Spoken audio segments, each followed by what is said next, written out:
magic is imagination. We are moving into an age of manifestation.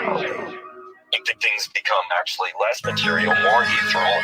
The golden dawn is when we awaken to this new station of life. What you think becomes real quicker. Regain our imagination, regain our inner child, and let that inner child out.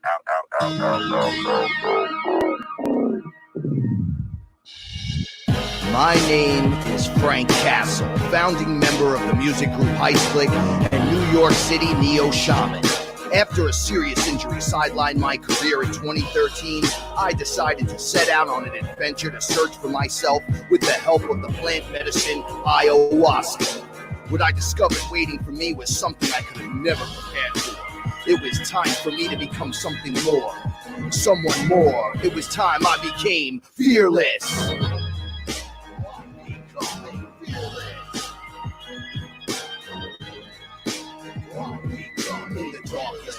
Gonna let my light shine as my heart beats in rhythm with space and time. When the light starts to shine inside your third eye, you awake to the knowledge that you never die. I'm becoming fearless.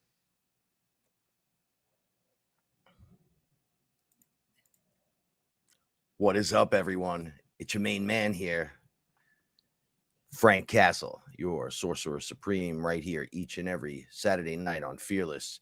And I'm joined by my co-host and ethereal translator, Paula Milo. Hey, everyone. Sorry about that. Slide in a little. Hey, everyone. How you doing? I'm good. I hope that the sound's working, everything's working nice and clear. Yeah, please let us know. Shout outs to everyone that's joining us. Okay, we'll just fucking throw this. Could you put this over there? Yeah, sure. Thanks. I got it. Things a little Better? Not really. There's a little smudge on it, I think. What's up, everyone? It's thank you very much, Melinda. Shout outs to everyone. Shout outs to Zach and Aaron. Thank you so much. Expanded Understanding goes on pretty much right after our show on their channel, Expanding Understanding on YouTube. They got an entire channel set up and ready to go. They'll be simulcasting a little bit tonight into the second half of the hour. And just so there's no problems with crossing over, if you want to finish watching us over there and then pick up right with them as soon as they jump in, that'd be great. Shout outs to Paranormal Portals, KG, Sons of the Sun, new music project coming out. What's up, Nick? What's up, Scott? What's up, Michael? How's everybody doing? Higher Frequencies in the house. Shout outs to Robert Hawley. You're the man. The Golden Lantern right there. The most excellent. Are they one of the Green Lanterns? The Golden Lantern? Actually, it's one we just made up for Robert. Oh, really? There isn't a Golden Lantern? There is not. Yeah, how come? Because there's only one. What do you mean? There's only one Golden Lantern. And it's Robert Hawley. But yes. There wasn't one before. So how come one of the lanterns aren't golden? I don't know. Oh, okay. Well, then you're it, Robert Hawley. No, I thought that was wonderful. I just didn't know why. That's so funny. Okay. All right. You okay? Yeah. I'm good. I have no complaints today. I'm good. I have none. Shout outs to Really. Shout outs to Jasmine. Shout outs to Peter. And Weapon X5, or is that 15? I don't even know anymore. Or is that 25? XS. Oh, it's XS? I can't. Oh, I can't see. Oh, it's X5. Shout outs to Ellen. Oh, God, we're terrible. Hi, Ellen. We're terrible. I can't. I'm going to have Ellen bake me something. She has to. And then I'm going to go. Why would you do that to me? Just to make sure. Make sure what? Make sure what? Cover everything in cake batter. Make sure it's not, of the lower frequency. Oh. If you know what I'm saying. Oh, okay. Oh, we want to go there. Okay. Go where? Okay. Cake batter? You want to go with the cake batter? Okay. You want to make a cake? You want me to eat it? Well, you don't have to. Oh, okay. Kylie, shout outs. That's right. Shout outs to the Sphinx and Oracle Eyes. So Ellen made while Frank is gathering his thoughts. Hi, Calla. Hello, everyone. While Frank is gathering his thoughts, because I know he's going to get ready for a rant, because I could see it. I could see the vein in his forehead starting to pulsate. I don't know if you see it. It's right there. Okay. So once that starts to twitch, something's coming. Okay. So something's coming. So we saw Ellen Monday. I got to see her all day. Frank only got to see her in the evening, but whatever. I had a great time. She made this peanut butter pie. My God. It was so rich, so delicious. A homemade Oreo cookie crust, peanut butter. Then she made a chocolate ganache. And it was delicious. And it was amazing. And Frank and I just finished it the other night. You know what it goes great with? Everything. Coffee, water, weed, 3 a.m. bathroom break. Shout outs to Lexi. Love you so much. We ate it. It's completely finished. It was like it didn't stand a chance. It was like that apple pear pie that she bought. It was a crumb topping that didn't last either. Prior to the last few months, I think I've taken for granted a lot of times food, right? So really? Well, because it's there, right? And I'm not always cooking, right? So for me, it's just whatever's there. And then getting involved, when we started talking about leveling up and creating new things, doing new things, and then cooking came into it alongside of planting. I mean, those are obvious things kind of, but when you're dealing with meatheads, right, it's difficult sometimes. You got to get back on track, right? So the pie used to just be there, and Frank would be like, wow, there's a magical pie just appear there, right? Oh, I see. No real respect for the pie, for how it got there, or how it got there, how long it took to create it. Yeah, none of that. Oh yeah, that's good. Thanks. All right, I'm gonna eat this. I'm gonna smoke a blunt. I'm going home, right? I know a lot of people have felt like that, right? They just scoff down whatever's in front of them without a thankful moment or thought forward. And then something clicked in me. Now, when I see stuff like that, I'm like, wow, somebody created that. Oh yeah, she bakes you all the time. She bakes for you. Oh, I know. It's yummy. But there's like this newfound joy that comes out of other people's creations that are delicious. Right? That's beautiful. It is beautiful. That's what I'm saying. You walk by a house, you'll go, oh, what a nice lawn, or what a shitty, set of windows or something. Right? Why wouldn't you? What a nice lawn, or what a shitty set of windows. You know what I'm saying, right? When we go for a walk in the neighborhood, they can't hear you unless you're talking to the mic. Frank critiques all the houses when we walk through the neighborhood. This is what I would do. I don't know why they did that. I don't like that. We have a very long, skinny house in our neighborhood. And look at my long, thin house. Freakishly long and thin, and it just doesn't fit all the other houses, and we're just wondering how. Like, why is it so long and skinny? Well, we know when they first came here, they were just probably grabbing plots. They were probably like, that's the only spot left on the block. And the guy was like, I'm taking it. They're like, it's not big enough for a house. And he's like, let me show you something. Come over here for a second. I'll make it work. Take a look at this. I'll make it work. Take a look at this. Put your arms out. That's a house. That's long and thin, skinny. We can do it. I think you'll fit here perfectly. And then they just stuck it house there. Any house that I could stand in and put my arms out and touch sides to side. Too small. Doesn't matter how long it is.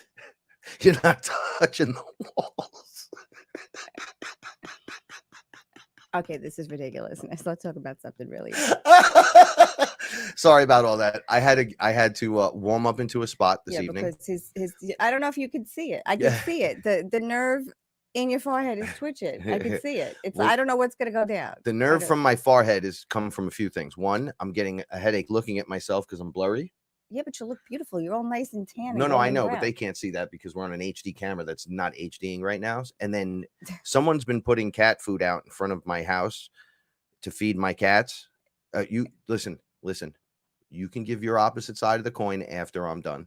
Okay. Please. Okay. Thank you. Okay. So they come every night or every other night now this week. about 8:30 to 9 o'clock because I just missed them. I just missed them too. I was just outside, and outside I've been too. looking, fucking looking, because we have multiple cats gone. So I need someone to take this shit out on. No, I'm just kidding. I want to tell this person, please stop doing that, because I don't know what you're putting in the food, right? It's a protected colony, and I do have cats missing.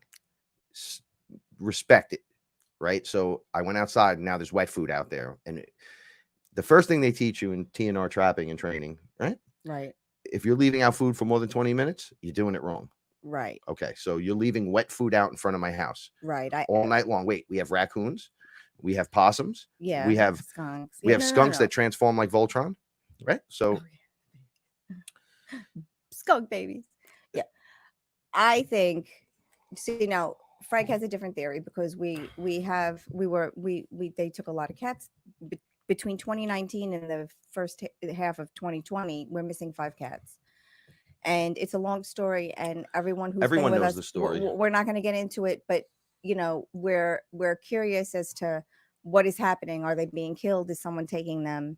So someone every now and then, a couple of nights a week, leaves food in the front gate by the house.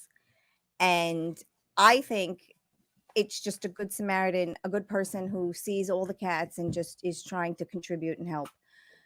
But the way they're going about it, I think, is wrong, because they're just leaving the food in, like,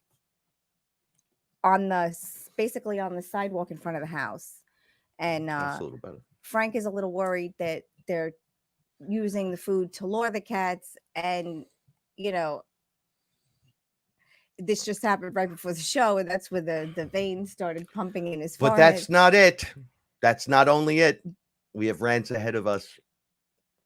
Oh, there's more? What? This is a show that we do, and of course I would bring something to the show. What'd you bring to the show this week? I got a pulsating vein in my head. The blood is flowing and rushing, rolling blunts. I got fucking action figures ready to fucking rock. We got everything you need right here. So what'd you bring?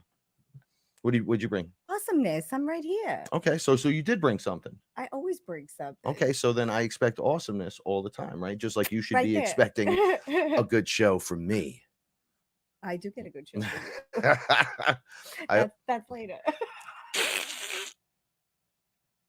Shout outs to Willow. Hi, Willow. Yeah. So, when I get going, I get the peace sign on my forehead. So what else? What did we see last night? Who had the vein in the forehead? Oh, we watched that movie, and I went, "Oh, that's the Frankie vein." I said, "Look, he's got the exact same one as that? me." It was a famous dude. I was on a. Was it today? Was it the Helen Mirren movie? Was it the movie on HBO? No, it wasn't the old person thing that we watched. It was a spy movie. That was an old person movie. Shut up. So movies and television have really been pushing the envelope lately. I don't know how many people actually watching TV anymore, or if you got your favorite movies and shows that you're just like re-catching up on. So where are you now from, let's say, 5 years ago? So when you watch The Matrix today, what happens? We just watched some of Avengers Part 2. And we do like, I love the Marvel movies, so we just watch them. We just on repeat.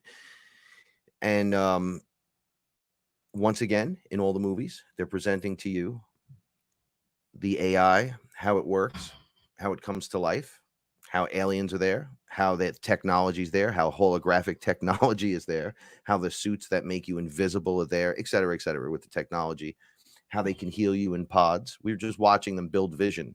So she goes, "Oh, it only rebuilds organic compounds." And he says, "You just need a little push in the right direction." Right. And then it gives her the knowledge. And then it gives her the vibranium. And Boom. What does she do? She builds the indestructible body for him. Her the knowledge. Yes, and then she knows what to do with the vibranium. There's a difference. He gives. Well, I'm saying like the transfer happens. So then it's a knowledge transfer. Of course, it's a knowledge. Gives transfer. her the knowledge first, and then she could do anything. Well, she works on the artificial intelligence for sure, and they build the vision body, right? Right. Yes. Okay. So all of these wonderful, wonderful things right in front of our faces splashed in there. So we watched what I thought was a really good show, or it was a movie. I'm not sure. Oh, the one you brought. Oh, no, not that one. Not even going to mention that. Not that one. No. Which one? Paula, please work with me tonight. I'm trying. Fucking work with me. Okay, check it out. It was Who was in it? it was the one with Colin Farrell. We just watched it. Some new The show. Disney movie? The Disney movie. Oh, okay. I know where you're going now. Okay, all right, yeah. Artemis Fowl. Artemis Fowl. Yeah. Okay. It's a we Dis- we it's a gotta Disney we movie. gotta It's give like her a a- few minutes to get it's up like- and get the look. mind rolling again. Shut up. It's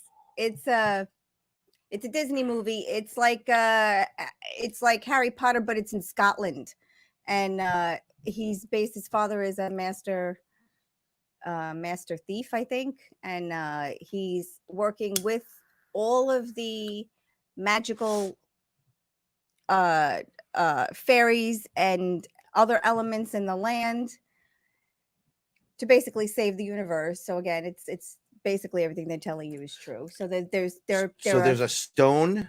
I'm sorry. Yeah, okay.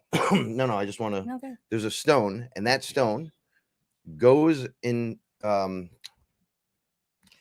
inner earth, right? It goes with the fairies. It's like the Arkenstone Yeah, for the from Lord of the Rings when they went and Smaug, I'd love to say that name, Smaug, the dragon, he had it inside the cave, inside well, under the mountain.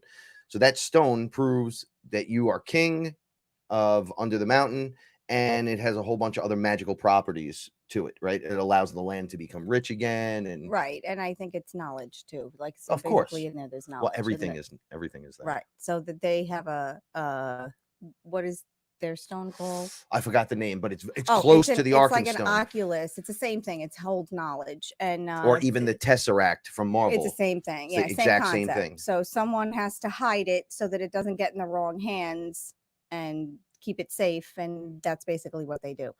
But everything in the movie is based off of fairy tales, and they're basically telling you that this is real and this is how it's been, and these people, these stories have been debunked by humans to make them sound like harmless fairy tales, but they're really not. It's really true law, which and it's not in from the movie. It's not like the time before time, like I had spoken about the last show.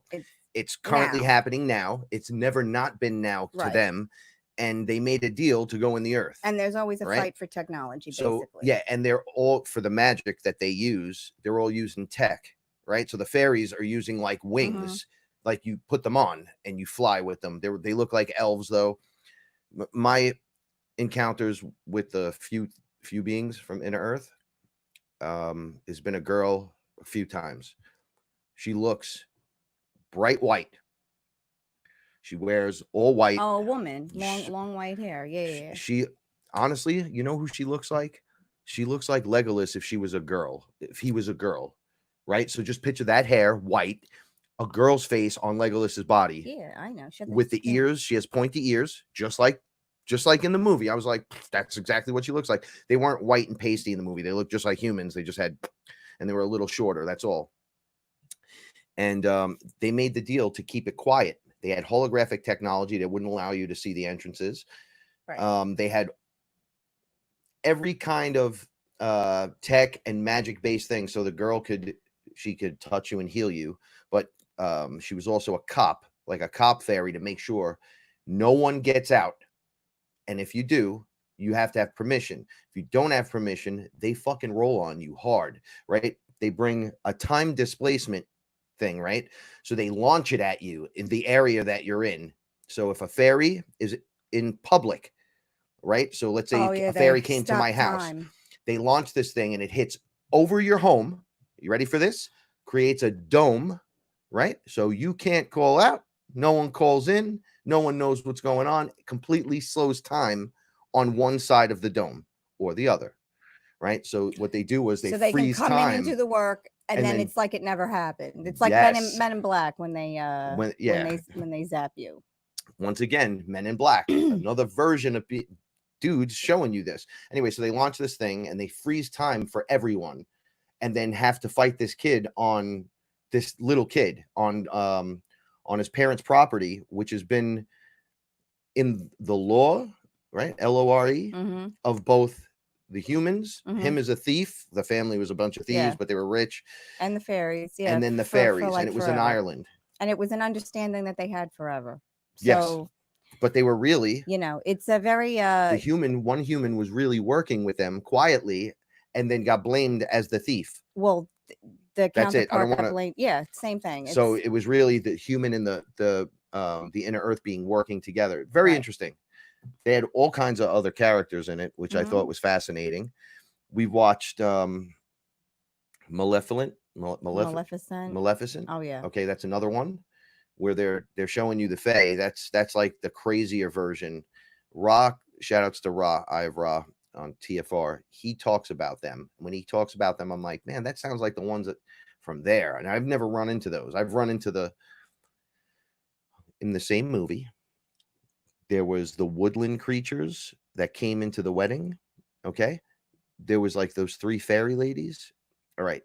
They were like Tinkerbell almost, right? Mhm. Okay. The beings were exactly like that.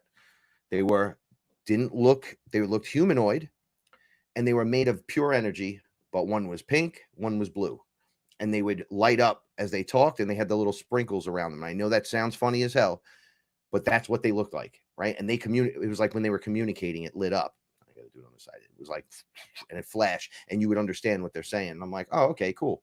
When you get really close on them, like really close, you can see the outline, but it's not like fleshy skin. So that's the ones that I had dealt with. The ones that Ra talks about are a little darker, which were like in this movie. Mhm. They were like beings with wings with horns. So they had that devilish Appearance. what do they call the guys that fell from grace or whatever, Mhm. right? So there's been books written about this. There's a book where the beings look like that. They look like devils the way we describe them, and then they're actually good guys, and they come to Earth, and a really good looking race comes to Earth, and the Earthlings, because soon as the humans see the horns on them and stuff, they start screaming, it's the devil, it's the devil. They literally came there to help, and then the really good looking ones were the ones eating them and killing them. So it's just this really weird take on But the descriptions of the characters in the book were like malevolent. Yeah. Whatever her name is, with the wings and the horns. Malevolent. Yeah. Yeah. And then they kind of like were a little goaty and everything.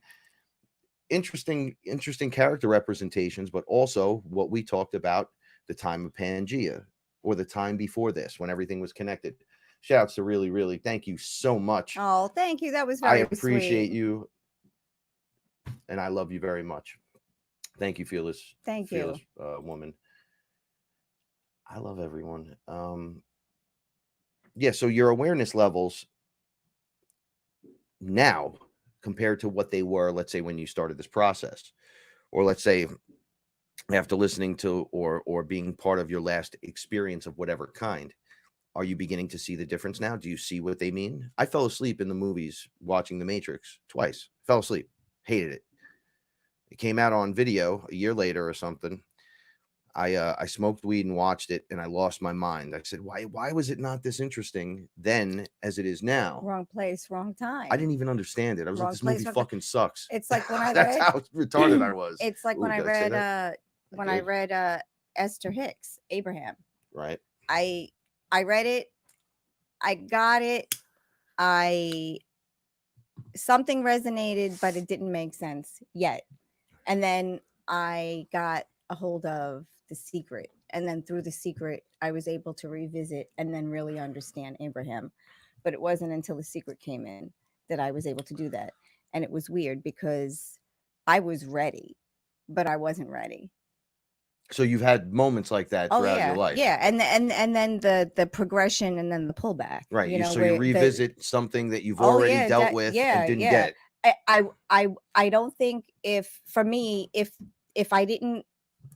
I started practicing The Secret because that was the fundamentally for me that was the easiest thing that I could do to make a change immediately. I used to listen to it in the car, going to work and coming to work, and I did this for like 3 months in a row. Where it was the audio book. I could say it word for word. As it starts going, you know what they're saying. And then I was able to start practicing immediately. So in that 3 months, while I was listening to it every day in the car, I was making CDs for people. I was giving it away, like you were. Like with me with the Aya. Let me tell you something. I made I must have burned so many CDs for people and gave them away to people, and just with lovely notes. And I remember I gave a CD to 2 people in my family, and one person actually listened to it and started practicing, and the other person was like, "It's just a bunch of words. I don't understand anything. This is just the power of positivity, right?" And I went, "Yes, right." And then that was it. That was the Yeah, last time. when I talk to my mother about it, she references, "Oh, The Secret." Yeah. Yeah. Abraham. No, I've listened to Abraham. I'm like, "Well, you'd think you'd apply some of that shit, lady," right? And then she'll look at me like, "What are you talking about?" I'm like, "Well, if it works, why don't you use it?" She goes, "Well, I don't really remember it 100%, but So it's like keep it, the yeah, manifestation thing." See, when you hear it, then it's the manifestation thing, right? You couldn't have convinced me right. 10 years ago that you could manifest shit. 2 years ago. 2 Well, years ago. I was giving You myself a will little. learn. Yeah, but look how quickly you pulled it in. 2 Well, years. because I'm witnessing it. Yeah, you're seeing So, it okay, every so day. your awareness once again is key, right? And stepping back into the observation mode allows you to witness something that your own partner could have been doing the entire time, and you were just taking it for granted, shitting on it, or not paying it any no mind. Not paying it any no mind. Sorry, I've been rapping a lot lately. My Oh, you were vocals writing before, so yeah, and last night and everything. So I've been eating all different kinds of plant No, medicines, I know. and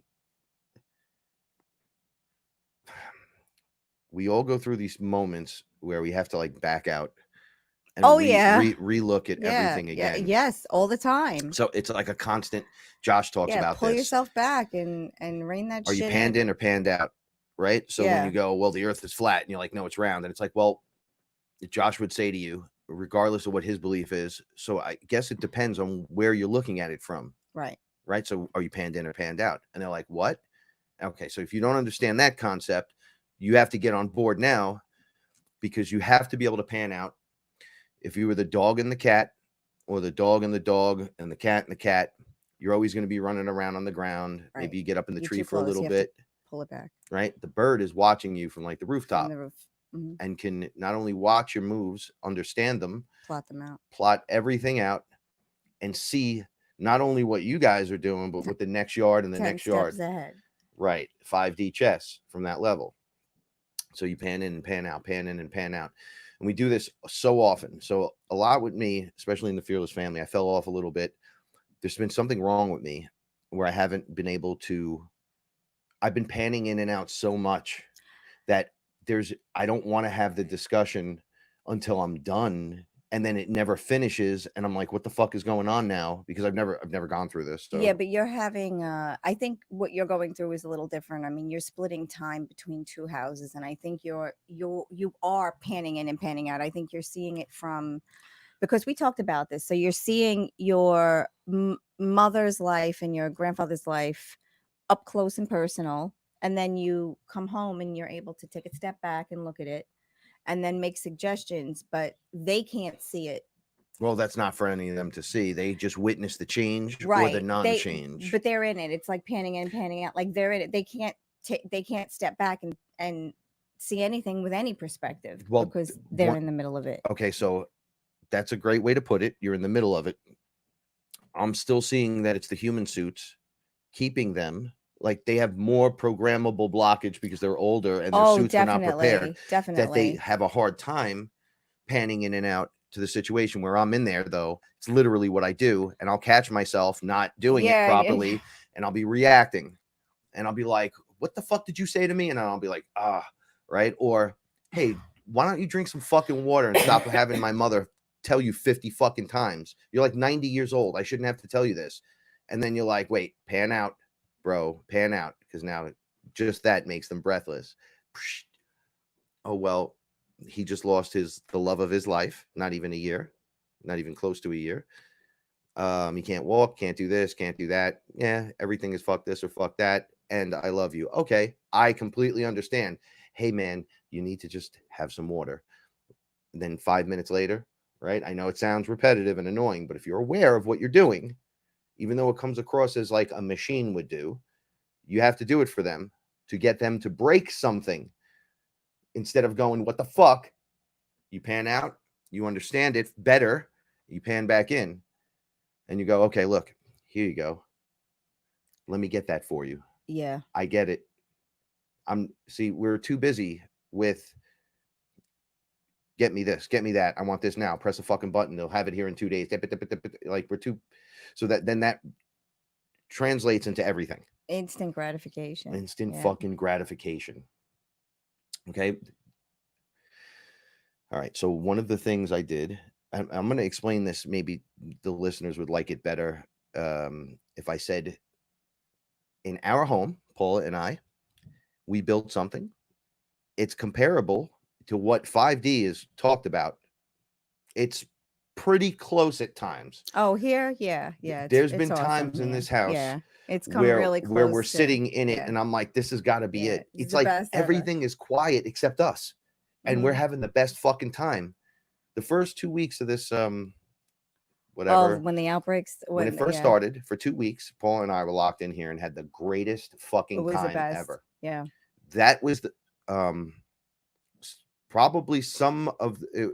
I tell Paul all the time, I don't look back and go, oh, that was great, because there was a lot of shitty moments after that, way more than outweigh. So I always go to the bad or the negative. So I choose not to even go there. In the relationship with Paula and I can do that all the time, because we always have these really cool moments. But those 2 weeks will be cemented in history. Oh, because they were good.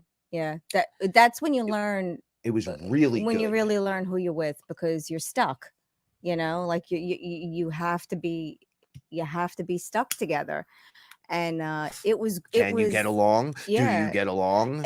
We didn't have one argument. Nope. We didn't laughed have one argument, and we loved for 2 weeks straight, because nonstop. I think because we were prepared, and I think it was a very big aha moment for you, because it was. But there was ease, because we didn't need to do nothing. Because it was a culmination of things. You had been talking about it for so long. We had already been prepared. We had already done everything we had to do physically to be prepared for that stuff. And we had a really good, we hit the ground running. We had a really good start. We had a plan. We already had stuff put away. We had food bought and provision. We just went to the store. We did. And did this ridiculous thing. We did everything. And, for Frank, it was a kind of a validation, because everything he had talked about for so long, was actually rolling out and happening in front of us. What does he say? No, he's agreeing with what we're saying. It's the way to understand each other. But it is, because you really don't, when you're in it, whatever it is, when you're in it, in the middle of your life, in the middle, no, I'm going to get water. Whatever it is that you are in the middle of, and everyone's always in the middle of something, starting something, because we're always starting over, or we're always ending something, or it's the middle. There's always a mess. You're in the middle of a mess. Whatever that thing is that you're in the middle of, you do have to take a minute, no matter where you are in the middle of it, and just pull yourself back. And you have to take yourself out of the situation. I was talking about this with Angela Miller, and we were talking about, just two girls talking, and we were talking about the way I was telling her,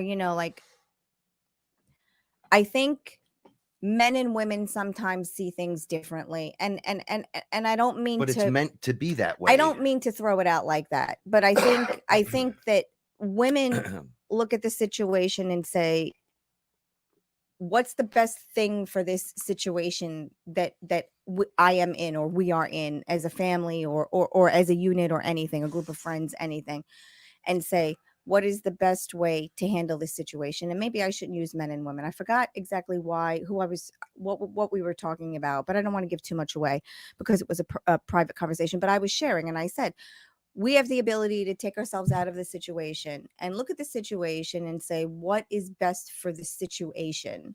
Whereas sometimes men look at the situation and say, I'm in the middle of this. What is the best thing that I could do for me right now to make it better? And I think the person that can take themselves out of the situation and say, what is best for the situation, not what is best for me, because sometimes what's best for you is not best for the situation. So I've seen it from both sides, right? Yeah, they say it's women. hard. All right. So we have emotional and It's a logic hard. input outputs, right? So we say sometimes, well, a woman gets caught too much up in emotion, right? That's what a man would say. She gets too wrapped up in the women shit, you know, right? But a woman will look over at a guy and go, why'd you just run in there like that?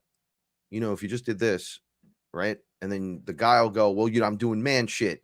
And it's like, well, man shit got you a black eye, you lost your job, whatever. If you were just with me hanging out doing this, which is what's much better, instead of out fucking around, you would have been able to X, Y, and Z, right? Like they say, behind a great man is the queen, the great woman. The guy was ready to buy some cars. Oh yeah, the rapper or something. I forgot who it was. And then his woman was like, nah, buy the fucking 3-story building. Let's try to buy a house. Right. Well, they bought the building and it's making ridiculous money for them. So he's got a shitload more. And he said, I would have just had a couple of cars. Instead, we have an entire life. Like he's got. Because I listened to to my woman and she was right. So they have this other side that will guide you. Like even my mother, I love my mother so much. She really is great. I give her a lot of shit, but I'm with her all the time. I love her. She made a lot of sense growing up. I never fucking listened to her because I was mad at her all the time. And then I got in a lot of trouble and realized what some of my friends were doing was kind of what my mother was talking about, but she was talking about it on a higher level even than what they were doing. Right. Because I guess I needed that. Right. And then I came home and she literally taught me some stuff. And I said, you know what, I'm going to listen because I was so. Yeah, but that probably saved your life the second half. It did save my life. She taught me how to split into thirds. How to save. Right. How to save, how to save money, pay bills, how to save and keep cash. How to pack a bag. In weird ways, life stuff, due to like our crazy stuff, even how to talk to people at times. Like when my stepmother died, my mother was very upset. She was like, oh, I was angry. I didn't want to be bothered. Right now, it's not, I don't hate. I took the hate out of this. Remember, we talked about, we did a whole well, you had to, you can't hate. You couldn't, right. She came to me and I wouldn't let her in. And I said, thank you. I love you.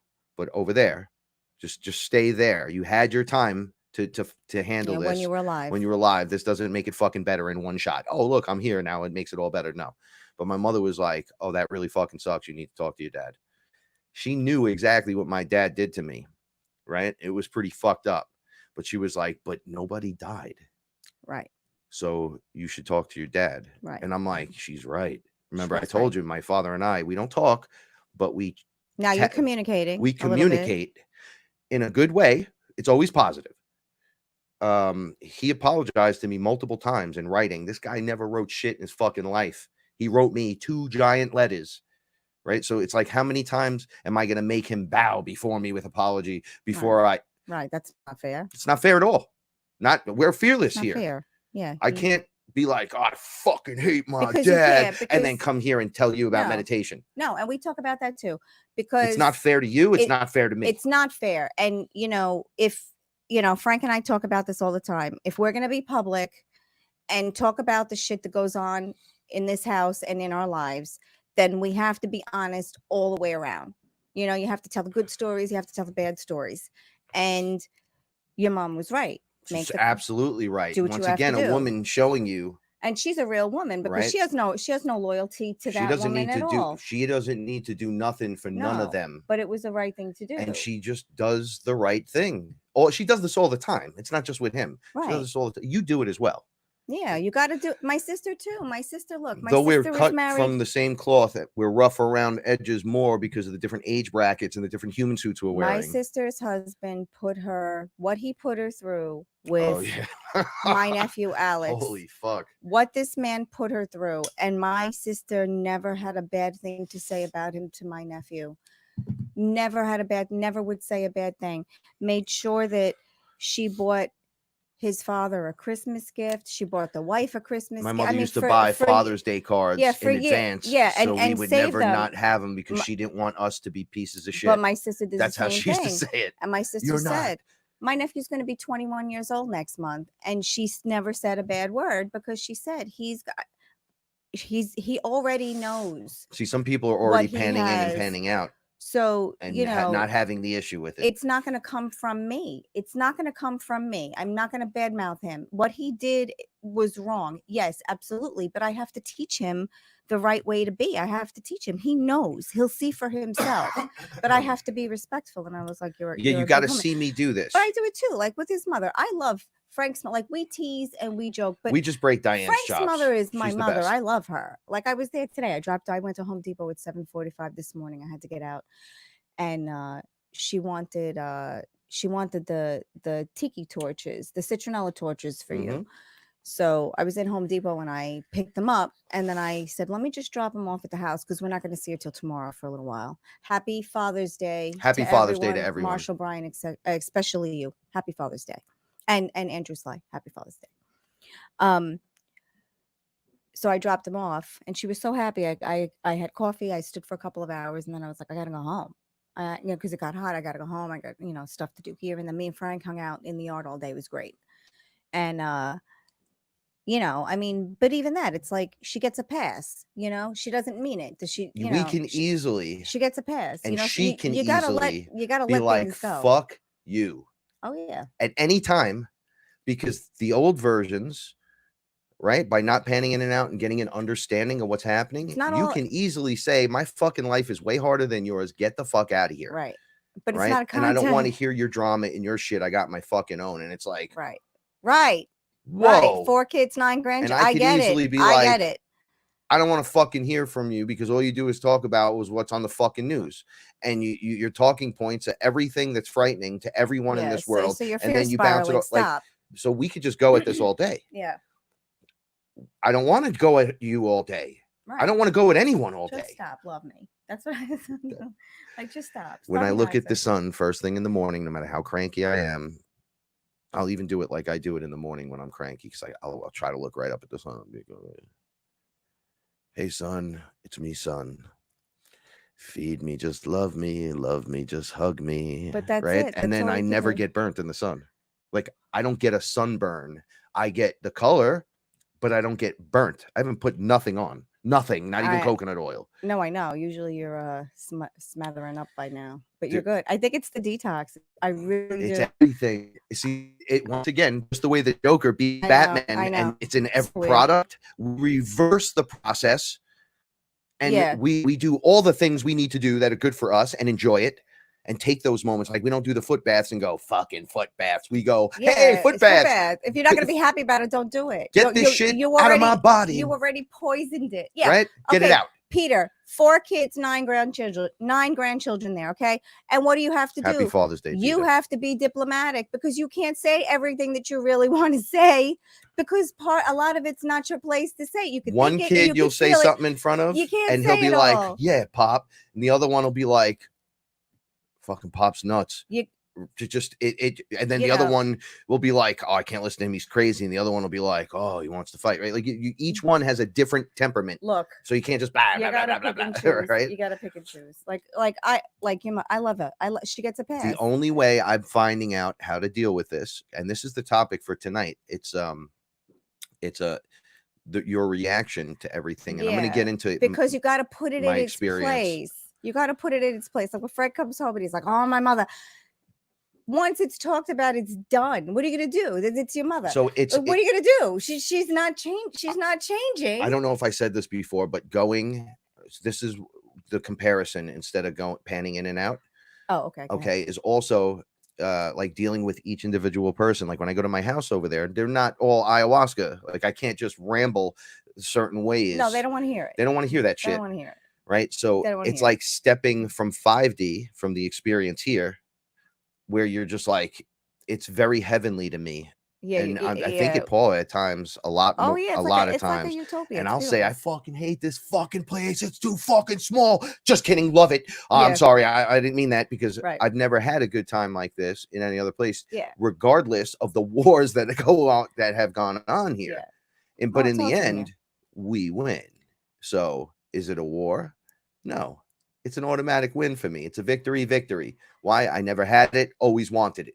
Right. Win-win. Oh, well, when you have a win-win, did you think you were just going to sit around and pick your fucking nose? But that's what Or happens. did you not think people were going to come and try to take that shit apart because Right. you're being tested on all these levels? Right. But that's what happens when you have something worth protecting. You need to protect it because other people want to take it away. For some strange reason, when you ask me about Paula, right, like, or the sacred feminine, what is your job as the sacred masculine with the sacred feminine?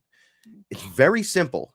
You ask me what I do, right? I just let her live. Get out of the fucking way. That's it. That's it. Right? But she's growing her own flower, right? We're going to use a flower as an example. Flower of life. And she's doing her thing. She's mother of all things, right? There are people will just come over and pick the flower and walk away, throw it on the floor. Some people just walk by, snap it, and leave it there. Some people will just pull it apart and take what the fuck they want, even when they don't know what they want, even if they don't need anything. They'll just do that. So they'll just walk onto your shit and take it. Okay. Not with me around, motherfuckers, right? Like, not with me. So I let her live. I'm not in control, and I'm okay with that. I do have my control because if I say to Paul, we have to do this, she'll know I'm serious enough where it has to do this. We don't really fight on that level where it's like so intense that it's if there's a gripe, one person just says their business. We're never fighting back and forth. Like that shit doesn't really happen because I'm not here to argue and contest with you. So if Paula says to me, we got it right now, like you got to stop talking and we're leaving right now, I have to shut the fuck up and go. Right. Why? I'll find out later. Right. But she's protecting. I'm protecting We're doing, you. I don't have time maybe to hear the excuse. No, you don't have it. We got to go. Just like with me. Yeah. And then you'll fill me in later. Let's I know get there's the a fuck out of here reason. right now. Yeah. You're reacting that way because there's a reason. So I will deal with it later. My job is to keep all that shit. That's right. Let her grow her flower. It is. Think of the cage, not the cage. That's the wrong word. And I apologize for that. The netting you put around your plants or your garden to keep the squirrels out because they like to eat everything, apparently, because we have squirrels at my mother's and they eat everything. But a simple solution, a layer of protection, instantly stops that. Right. The sun still shines, still hits all the products. Everything's fine. The squirrels get to live. You get to live. You still get to eat the fruit. She was telling me that today. She said yesterday, because the grandkids came over yesterday. They were in the pool. She said there were 8 squirrels. 8 squirrels at one time were running up for nuts and bread and bird seed. I said, all right. She goes, I can't take it. I said, then don't feed the squirrels. Just don't feed them. Don't put food out. You're good. They'll still come. They'll come in the yard. They got the giant yard. They have all the peanuts they buried. They have all this other stuff. So there. I said, Diane, just don't feed the squirrels. And she was like, oh, well, okay. Yeah, like you don't have to. We don't have to pan out. Problem solved. Yeah, we don't have to kill them. You don't have to call an external. Like, just don't feed them. You don't have to kick them. You don't have to look at them and go, get the fuck out. You don't got to do none of that. Like none of it. It's hot. Go inside. Like She said to me, I said, do you have, and I use this one all the time. Hey, have you had any ant problems since I've been staying here? Yeah, this is a good story. And she goes, no. And I'm like, why are you saying it like that? Right? Usually by now we've been under the attack of the killer ant colonies. 2 years ago, remember we were sitting in the basement and we were going to murder everything on the planet, according to every family member. We were so amped about killing ants because they were everywhere. And it was like, they weren't coming. We have a cement backyard. We're like, it was like a joke. It was almost like every year it just got worse. So we got them when we first got here. Oh yeah. We had a little ant problem. Yeah. And then we figured it out. There was a hole. All right, we figured out, but it wasn't just that. So peppermint oil, we figured it out. So yeah, peppermint oil around the house, inside, tea tree oil on the outside, right? But I'm not soaking the area. I'm just hitting the windowsills and the doorways. This was a couple of years ago. And then you had a talk. I drank ayahuasca. Yes. And then boom, ant beings are with me. And I'm sitting there like, yes. Oh, these fucking dudes are huge. They're going to eat. What the fuck? And they started talking to me like. This was a couple of years ago. They were the funniest group. Yep. I miss them.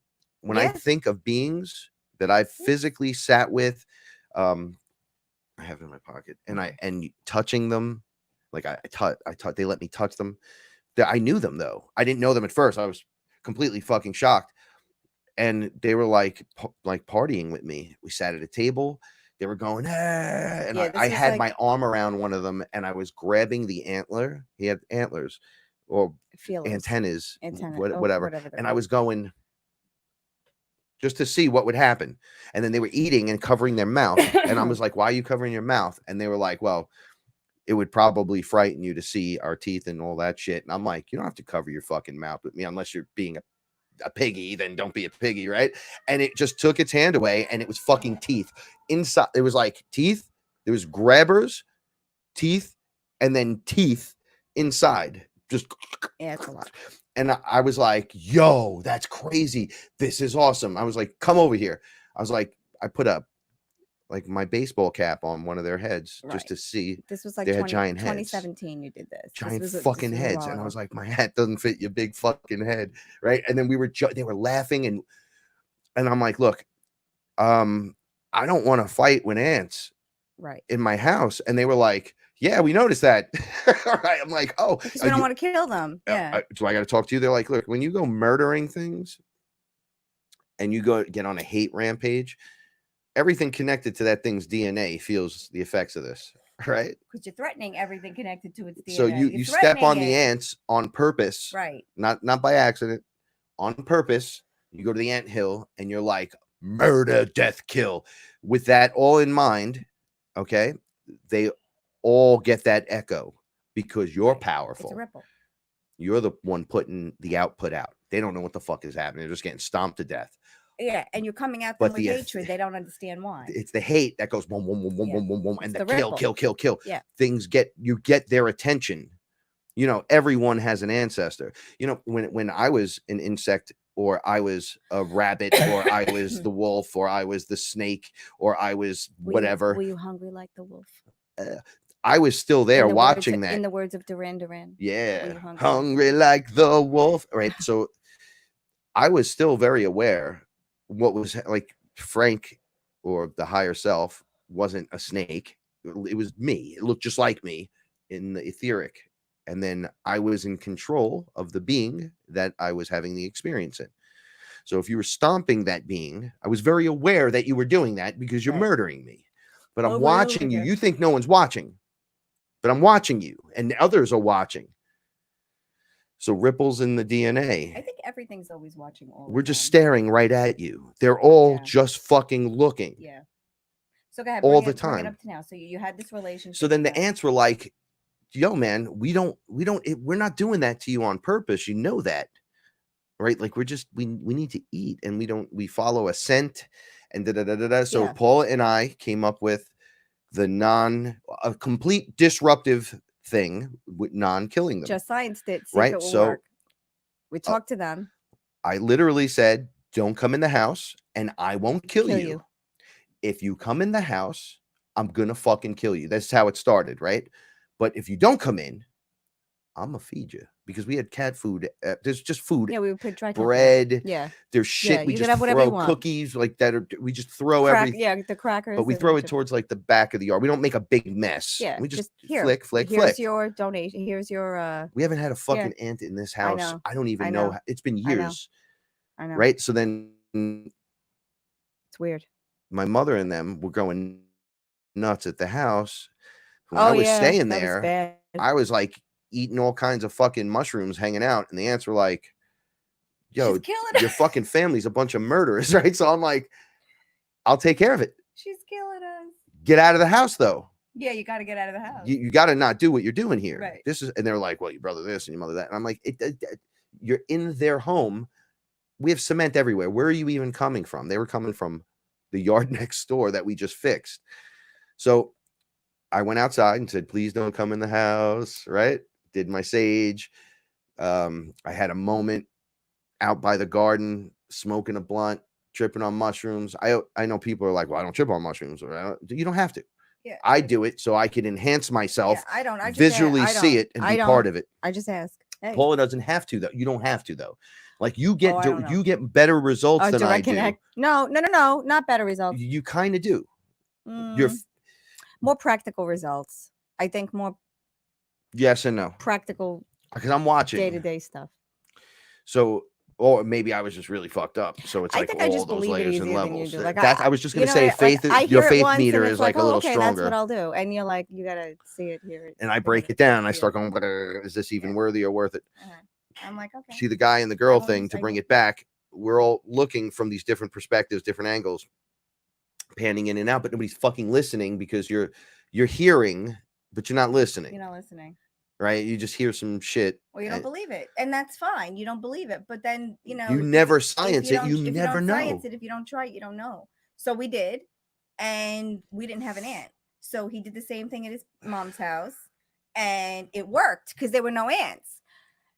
And then the other day, she told him a story, and he yelled at her. Yeah. Tell him. And then you took care of it. You talked to them again. There's no ants. There's no ants. There's no. She said to me one night in the Oh backyard. yeah, she I had to take the hose and soak this area because there was a bazillion ants. by I go, the- wait a by the second. garage, yeah. Was it like such a cluster that you could have kicked them with your foot a little, like just moved it, and the they whole would've- thing would have just shook? yeah. And she goes, yeah, it was crazy. Why the fuck did you touch them? And she's like, what? I'm like, don't touch them. She's like, but they were everywhere. I go, where were they specifically? And she showed me. They Not were by exactly, the house. They not only were they not by the house, Yeah. right? They were in the yard, out towards the corner of the fence, Yeah. Where do you want them to go? pulsing through the crack. Yeah. But they wouldn't. In the she, ground. she was like, they weren't walking on the floor. They were like up on this piece. I go, they're not gonna fucking touch the floor because we run this shit because right we have an here. agreement with them. But see, she doesn't believe that. And she's so- like, I go, you're lucky you have me, or you'd have ants. And then she was like, and worse. what the fuck She- is this kid taking? But there's no ants. The ants, when I saw them, they did exactly what she was saying. And I went over to them and I you said, hey, are just- you guys gonna like fucking, if that thing breaks apart, Yeah, she's just gonna kill you. there's gonna be ants Yeah, everywhere. You're gonna have to move. So you I home. touched it, Yeah, just move and you it home. just, the whole thing moved as if it was like I doing guess that. they were trying to make a hill, and it didn't. They came out for some reason, made this bubble of ants, but never got on the floor. There was no ants on the Yeah, because you so I had an wasn't afraid to agreement. stand there. I Yeah. just knelt down and said, hello guys, how are you today? Right. So And panning again, in and panning, I know it sounds ridiculous. You believe it at all? How would you talk to your dog? How would you talk you're to gonna your yell cat? at him for peeing and like Every time I yell at my cat, minus certain moments where I'm like, get your fucking ass in the house, right? Where they do something really stupid, like just run across the street and they know, and I know that they know. I get nowhere if I yell at them. No. Not only that, Little Bear for like a month stopped coming he around. won't even come to you if you yell at Stopped. him. He gets insulted. I yelled at him so bad one day. He was soaking wet. He came in here and it was a bad moment. He came running in, got everything soaked, knocked all the food over. I've never seen him do this. He was scared probably when he came Fucking in. losing it. And then I screamed, you motherfucker! And he ran out of the house. Yeah. And then for a month, didn't even respect that I was there. He just was avoiding me Yeah. at all costs. That I had to go to the. He go looks go like to a the real baby fucking bear. Yeah. giant.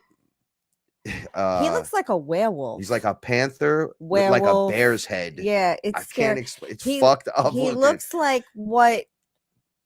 He looks like a lichen from the With a movie bear head. Underworld with Kate Beckinsale. That's what he kind of looks like. But he has fur. But he has a bear head. I can't explain Yeah. it. And he's dark. It's He's scary. really He's dark. gigantic. He comes out of the shadows. He has giant eyes, Uh-huh. and he just looks at you. And he has fangs, and it just shit drips off that Do you fucked know up his eye. yeah, I was just gonna say that. It drips over there, and it's frightening because he could be standing right over you. He wouldn't make a sound. Oh The yeah, drip would happen, yeah. and then you'd hear the growl and be like, Oh, yeah, what the then you'd fuck be is dead. this? Then you'd be there. When I first met him, I was like, what the fuck is this now? And I got giant things like this, and it was him. I'm like, wait a second, you're Little Bear. And I had to go to that version of him, and Oh that yeah, version and apologize. was like this, like don't come near me if you're gonna like fuck me up. And I'm like, oh no, this has got to stop. I Yeah, picked him so up now and we hugged him. can't yell. Now Little Bear and me Oh god. are something new happened. Now he's talking. We talk to each other. It's the way you guys I know. talk. Mhm. It's so funny. ridiculous. Paula does this voice, high-pitched voice, right? And she'll be like, hello, right? And then the cat will He respond cries back. just like that. We talk all the And time. it goes back and forth and back and forth and back and forth. So I started doing it. He didn't do it at first with me. He didn't want to, nothing to do with me. No, he did. And then and I realized Gets that, very and I was insulted. very apologetic that it was almost sickening, right? It was like, I'm really gonna do it though, because he's an animal. He doesn't know no better. Yeah, you So don't want to scare him. You know. I just want to love him. So I really poured it on thick, and then it just fucking clicked. He came running in the house one day. He was like jumping on me and rubbing me. I'm like, oh, this is great. I fucking love this. Yeah, he's good now. Right. So panning in, panning out. Where are you watching from? So we're always where reacting. are you watching from? Like I see it with people with their kids. It's like, you're telling me what's going on with your kid, but you're the center of this story. Sorry. And that's all right. And you know, how is your kid benefiting from that? But I don't have kids, so I never comment because it's not my business. I don't raise children. I don't know. I mean, I had my nephews for a long time, up until, you know, a couple of years ago. But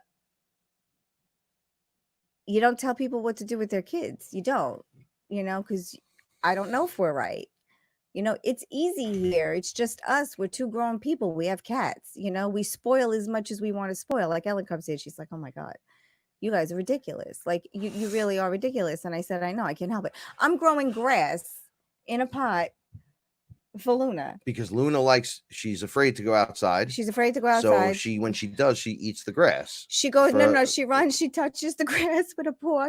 It's like, got it. And then she runs right back into the house. So she'll grow grass. So I did. I grew grass in a she rubs her pot. face in it and shit. So I'm like, and it's like, Luna, it's okay, because I tell her, don't do that to any of the other plants. Yeah. But I put the grass on the window, and then during the day I keep it on the floor by the food in a flower pot, and she rubs her face in it. And yeah, I have time to spoil her. I choose to make the time to do these things because I can. If I had kids, I probably wouldn't do it because I wouldn't have time. But I spoil Frank too. Frank spoils me too. Like, I am notorious for leaving, and I don't know why. And I think it's because I can't feel with the cerebral palsy. I have like nerve endings. Like, I don't feel my fingers sometimes. I don't feel my fingers at all sometimes. And I'm notorious for leaving the kitchen, the refrigerator door open. Oh boy. Or the freezer open. And I think it's just because when I go to push, I don't feel anything. So the other day I was in there, I was going back and forth, and I did it 3 times in a row. And I said, oh my God, Frank was outside. I said, if he was in here, he would want to murder me. He would want to kill me right now. He'd scream and say, what is wrong with you? And I would have to laugh and say, look, love me. She goes, just love me, Frank. Just love me. I leave the refrigerator door open. I'm sorry. I don't do it on purpose. I it's not something I do on purpose. I don't leave toothpaste on the sink. You know what I'm not good at squeezing the roll, but I think it's the lesser of many evils. What did the dolphin say to Paula about leaving the refrigerator door open? What, Frank? You did it on purpose. Asshole. Yeah, so you're gonna love me. You love me, or you're gonna leave me because I leave the refrigerator door open. I mean, really. All right. Okay. All right. Okay. All right. You don't clean the stove when you do dishes. I love you anyway. I do sometimes. 50% of the time. Do you? When I really catch the when you notice see of the it, stains. it drives me nuts. Me too. That's what I know my vision's not that great. Yeah, because sometimes it's like, then I'll go, how did it get so bad so fast? What the fuck did we cook in here? But once again, your awareness of it makes it a responsibility of yours if it's in your stuff, in your space, right? Just like the cats. The cats were just here. They were everywhere. So we would right now have as many cats or more than the people are watching the show right now. We have... Instead, we got them all fixed. We got TNR certified, so it didn't cost nothing. Yeah, It cost $30 a cat to get 30, everything done. No, and then a couple of cats, it was like $200 each. But whatever, that was prior to taking the proper steps. So now I told you, we're feeding that cat that we thought was Teddy. Brian, we named him. We have a Brian. He's a sad boy, but his name is Brian. So Brian Gaska, that is your cat. So we feed him, and then another cat came. His name is Max. He's a So black and white. He looks like Oscar. it's amazing how the universe works, because Paula and I were discussing this. So strange. These cats now are like becoming a permanent staple again. We thought this was done. Yeah, So we don't know then where they came from. We lost 5 or 6 cats since October. It's a lot. And I'm worried because we're down to essentials. Now we know that some of them are outdoor cats, and constantly my best friend. Every time I call a cat my fucking best friend, it's gone. And then it emptied out, and now it's refilling again. And I'm like, what the fuck is going on here? Because they're not scared. They're like hanging out. No. They come in, they're very respectful.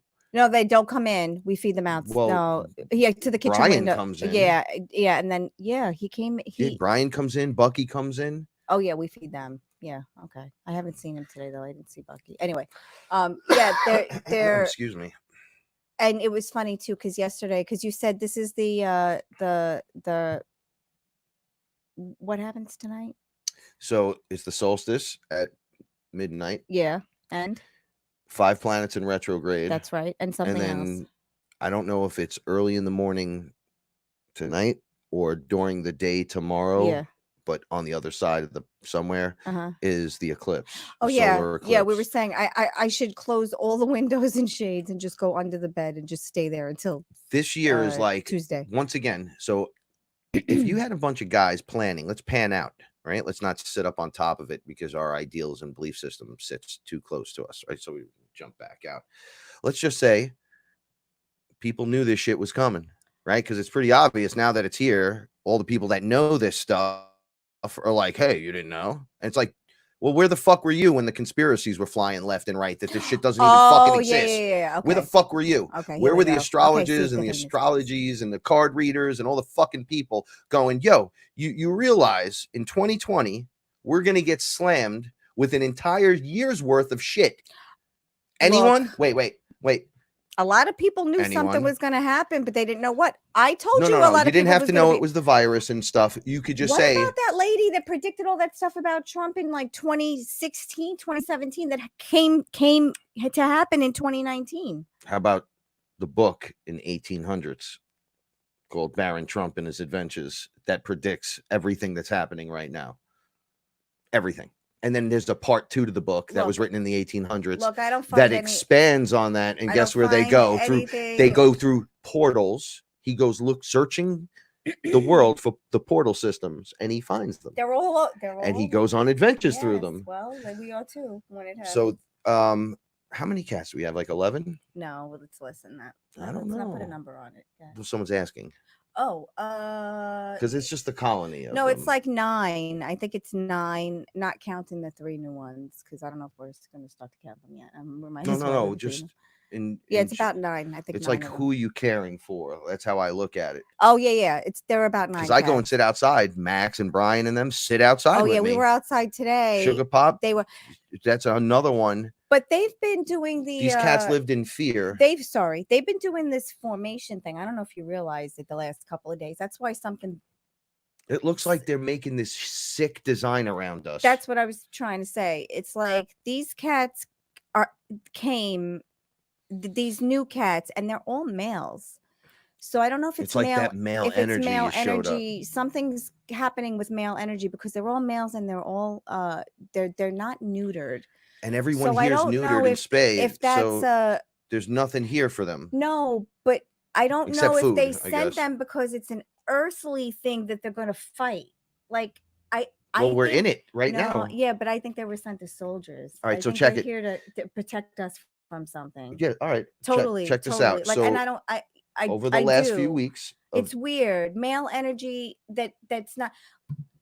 They're not neutered, and there are 3 or 4 males that come, and I think that male Reggie energy, hangs with Max. You saw what they did today. Reggie goes. I know and that. Max runs up to her and goes.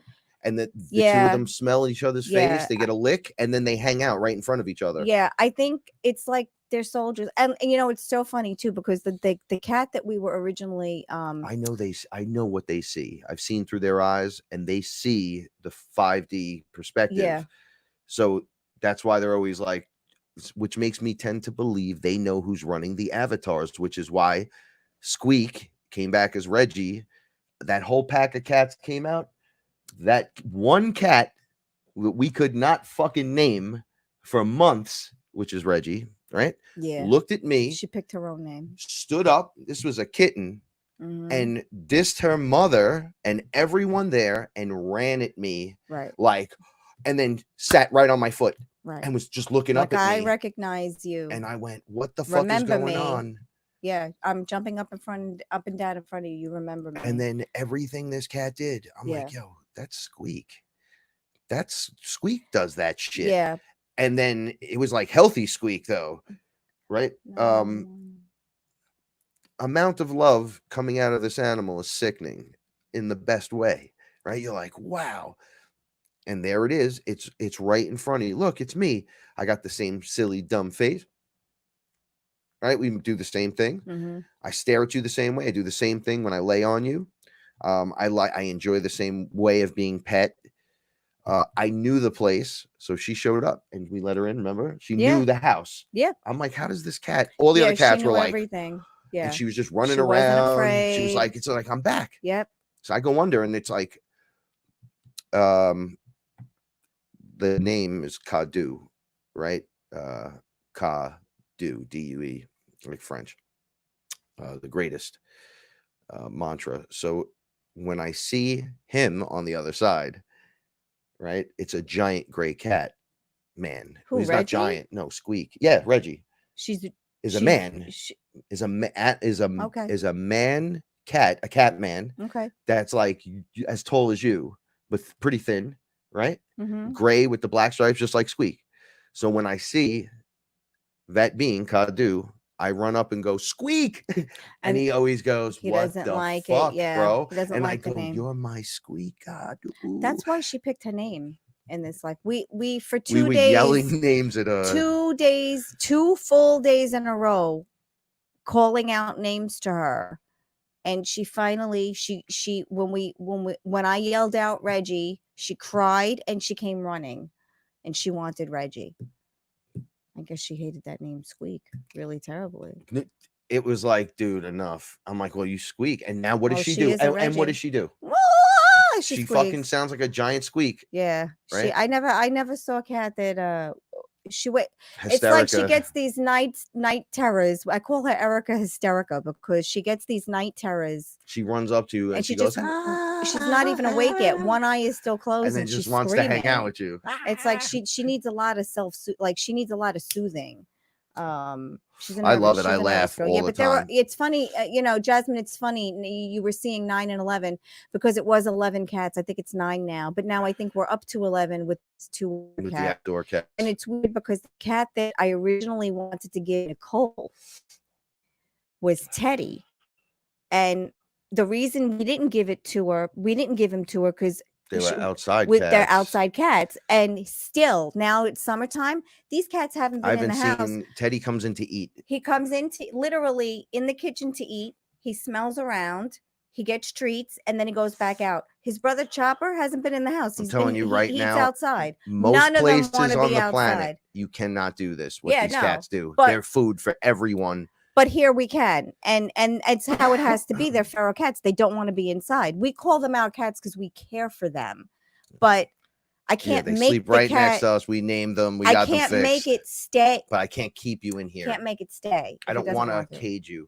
Now, that's not to say that if you didn't have an outside, like Luna's an inside cat, even though she wants to go out, we found her outside and all that. Oh yeah. She's like the inside cat. I would be hesitant to ever let her out because if she might not come back for me right away. Oh, she'll come back for me. She jumps out the kitchen window. She runs around. She comes right back. She ran outside. She touched because we have concrete and then grass. She ran to the grass. She touched her paws on the grass. She freaked out, and then she ran right back. She's itching to go. It's funny. She's gonna come right back though. She's not gonna stay out. Every single piece of information we've talked about tonight so far, every single piece has been us panning in and out. Yeah. I want to just say that I didn't notice that until I know, it's Paul so and I were weird. talking because So how do weird. you know? So I know people get annoyed sometimes with the cat thing and the cat people love it, but we have to use cats as the example because I don't have a fucking dog or a fish. It's the example, but I think these males, we have an understanding. male energy specifically, was sent here to protect us because they're soldiers in some way. So the ritual, Yeah. Okay. So whatever is happening, they're here to combat that on the earth, on an earthly plane, I think. yeah. Well, social media is loaded with disinformation. I believe the AI puts out most of that. I believe there's more fake bots than you actually think. Definitely. Absolutely. I Definitely. believe more than I would Uh-huh. even think. I didn't realize how many fake profiles were on. There's a Facebook. bazillion fake fucking files, right? So There are so many they're like riling friend people requests up. that I get that are like they're no friend, like Yeah, just there's- fake, they're like just- robots. Mhm. There's no history, nothing. It was like it Nothing. was just created. Weird. Exactly. Well, those things in abundance on social media can steer the ship if they shout the same shit Right. in unison. Because Well, they say it's a small percentage that does that, Oh, that narrates that. here's the thing. Yeah. If it was lower than 15%, but higher than 7%. I can't see. Right? Just if you hear something. 'cause No, I keep hearing shit too. It's defense in the back, right? Yeah, they might be They're jumping it. jumping on. Or Okay. Piggly Wiggly's back there, the possum is Oh, big. it's big. He wobbles against in the fence. grass. Like Okay. So the AI, Piggly Wiggly. if it had enough fake bots, right, but had them all shouting at once, just like how many people won the war, it's like a small percentage of the population actually wins the war, right? So like a 15%, 5 to 15% is fighting the battle for everyone else. Well, yeah. So if this thing, because it copies everything, it's studying you. So it's like if I get 15% and have them all yell at once, it will cause all the NPCs, the organic NPCs, the creators that are too programmed, et cetera, up that line to just shift to our side. If we all call racist at once to all these things, it'll make no matter how stupid it sounds, because we're all yelling it constantly and barraging and just barraging the machine gun style fire from all directions, everywhere. It's injected in everything, and they start yelling in unison, right? They'll steer the crowd. Of course. Yeah, that's why like we're that here. movie The Mist, the lady in the supermarket, she riled those people up in the movie The Mist. There's a scene in the supermarket, one woman in a supermarket riles up a crowd. She's like a religious chick to make them want to sacrifice a child to whatever was in the mist. It happened so fast. You're like, oh man, they've only been in there a few days and they're already ready to sacrifice people and kill people. This could easily happen. You know, that territory in Seattle could easily happen. Like, I don't understand what the police are waiting. Like, I believe how many this is a chess are move. You waiting for? This is a chess move. Check I get this it, out. but you're eventually somebody's going to march in there. Of course. And it's not going to be cute for but you don't want the military to come in. See, we've been, I think. Whoa, it's right here. I know that. I'm sorry. The United States, it's like we've been playing so nicely up until this point. You know what I mean? We've been wearing the masks and respecting the curfews and social distancing and not going into, I mean, schools are closed and, how much more do you want? How much more do you want before, hello? How much more do you want before people are going to just completely freak out? How much more do you want to take? See, this is what they're doing, right? So it's just a little crazy. It's a tipping. It is going to be a tipping. They bash you from every direction with 20 different items, right? And then more items while they're passing things and trying to fight things off in their own way, causing distractions and disruptions, right? So while you're being bombarded with that, you're more likely to just pick one and go with it. That's it. You're in the MK Ultra program, right? Because this whole fucking planet was sucked into that shit. But it's so funny because I've been trying to keep my distance from Facebook too. But if you're panned into Facebook, you're ready for a fight. No. But I don't think you pan out. You're like, I don't need this shit anymore. I thought about this actually the other day. I only like and love and laugh stuff. I don't think I've disliked anything. Maybe once or twice the whole time. I've been on Facebook since the beginning. I've talked shit the whole fucking time. No, I never do. From me, never is spread negativity. No, not negativity like that. I No, had a few never. posts back in No, the no, day no. that You're were allowed. negative. Yeah, but you're an internet, like I'm an internet. We're an internet presence. I should be on social media more. I just choose not to because it's too much stimulation. You I'm have a glad you right. said that You have a right to, we're going because there. but you do for us. Like Yeah, what yeah. you do is for us. Like like people are funny. They like I watch the meditations and everything on Facebook, or when people are talking on Facebook, but I watch it through the computer. Frank usually has it on the computer on. So like Tiffany was on the other day, Yeah, right? And she was that was doing a good. meditation, and I ended up commenting on my phone, but I was watching on I was watching on the computer in the house. And people are like, oh, Paula never responds or anything. No, because she's never on Facebook, because I watch it on the I just it's have it on the open. computer. So everything gets filtered through Frank. Just because it does. I think you would not be much of a presence on Facebook if we weren't together. No, not at all. I probably not And at all. am I the first person that just leaves my Facebook open and doesn't give a shit? And I have nothing to hide. I've dated Are you the people first that person? choked me out right at the seat because they wanted to see what I was doing and there was nothing going on. I never cared. So I just have nothing to hide. It's respect, levels of respect. No, yeah. So it's I get it through Frank. If panning in, panning out. What are you doing? Right? That's panning way in. It's like, I'm gonna fucking kill you because what? Because I pressed a button on you to make you react a certain way. What the fuck is wrong with you? Right? Boom. You back up. You see the situation. You go, oh. Then you go back in and you intelligently deal with it to the best of your ability for your optimum favorage. Look, it's not. I try to, and I think I do a pretty good job. Respect the place I'm in. I don't tell people about kids. I don't tell people who have kids what to do with their kids. I don't have kids. It's not my place to tell you what to do with your kids.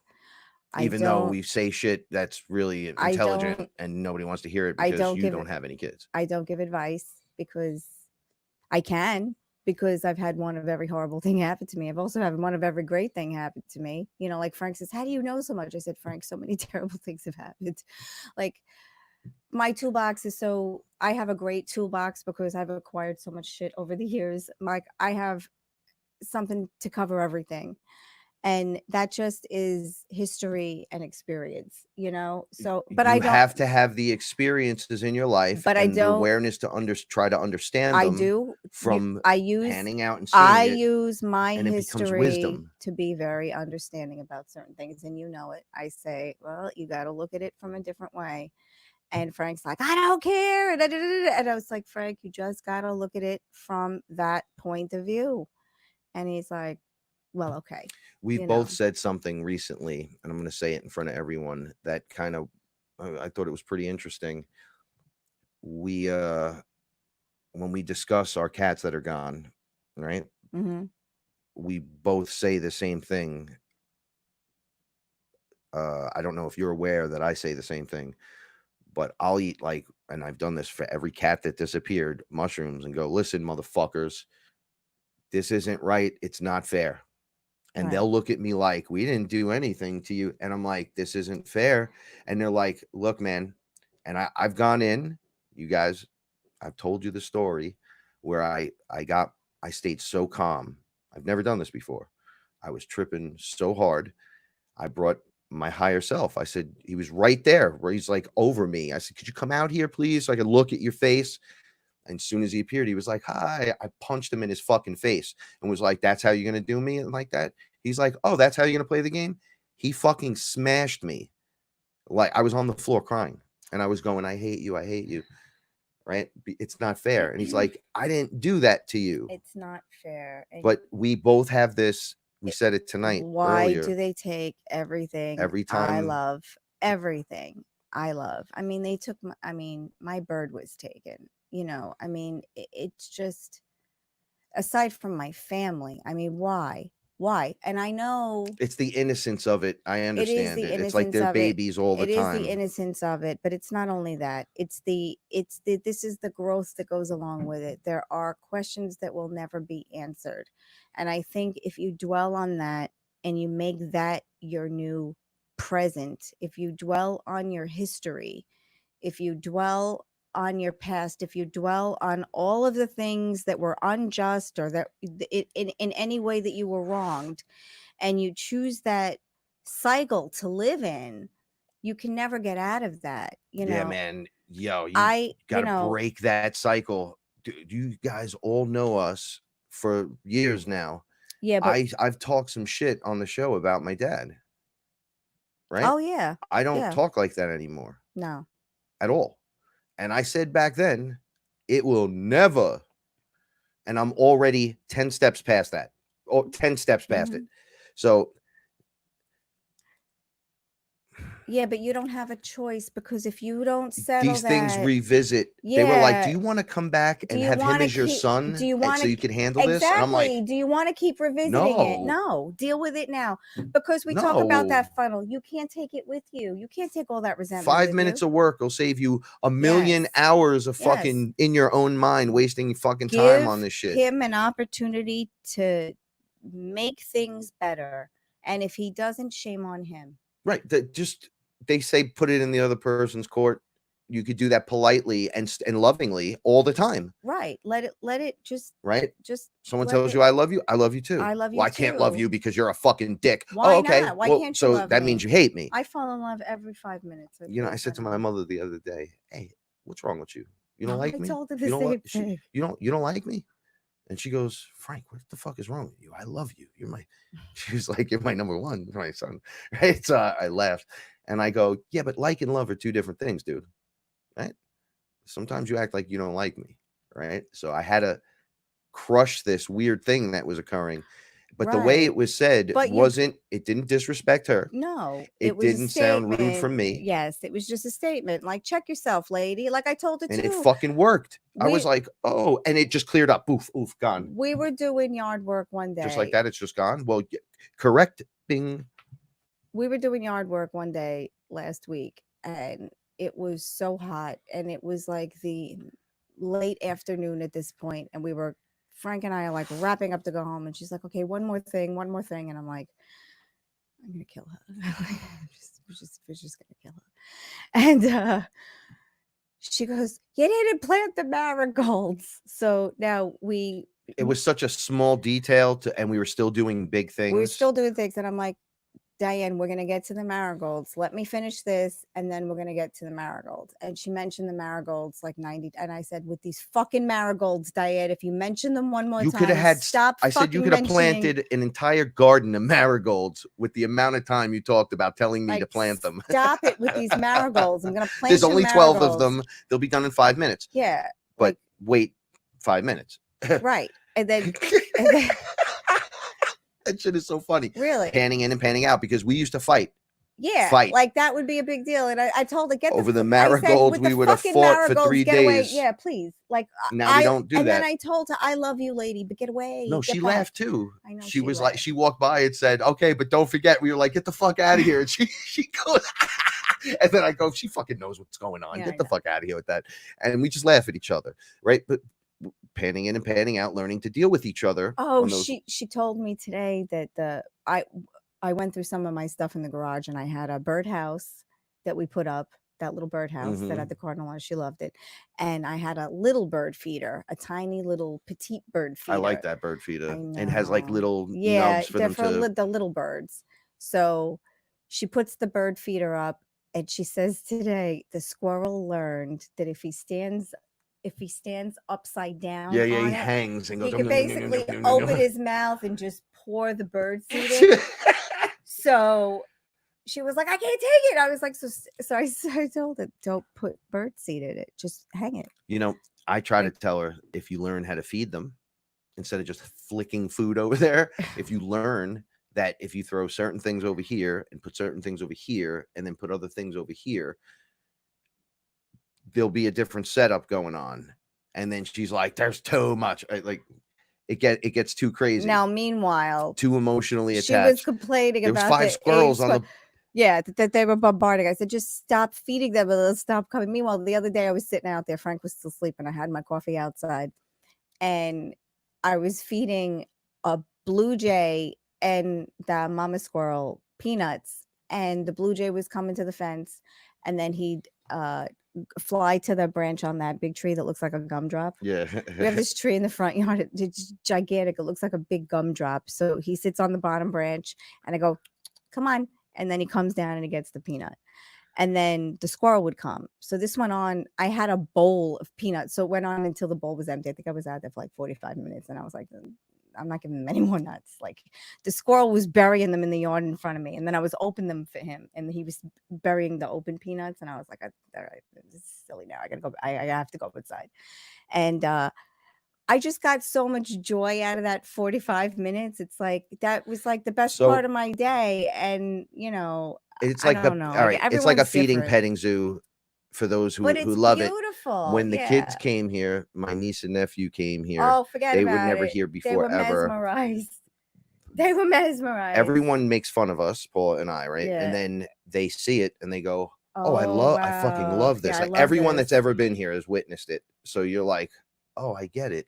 Yeah. So the kids immediately, right, just left their shit in the living room. No electronics, no iPads, Nothing. no phones, no video games, But no nothing. cats and squirrels Cats, and birds squirrels, peanuts. Oh, we made remember we made homemade French fries and cookies and all stuff like day. that. And we're in a 1-bedroom apartment was with here, a remember? giant fucking TV with all the video games you want. We could do remember we let anything. the I have every toy a fucking kid would we want. let the kids feed the squirrels. And the squirrels came right up to them. And your mother was like, "Don't tell your brother.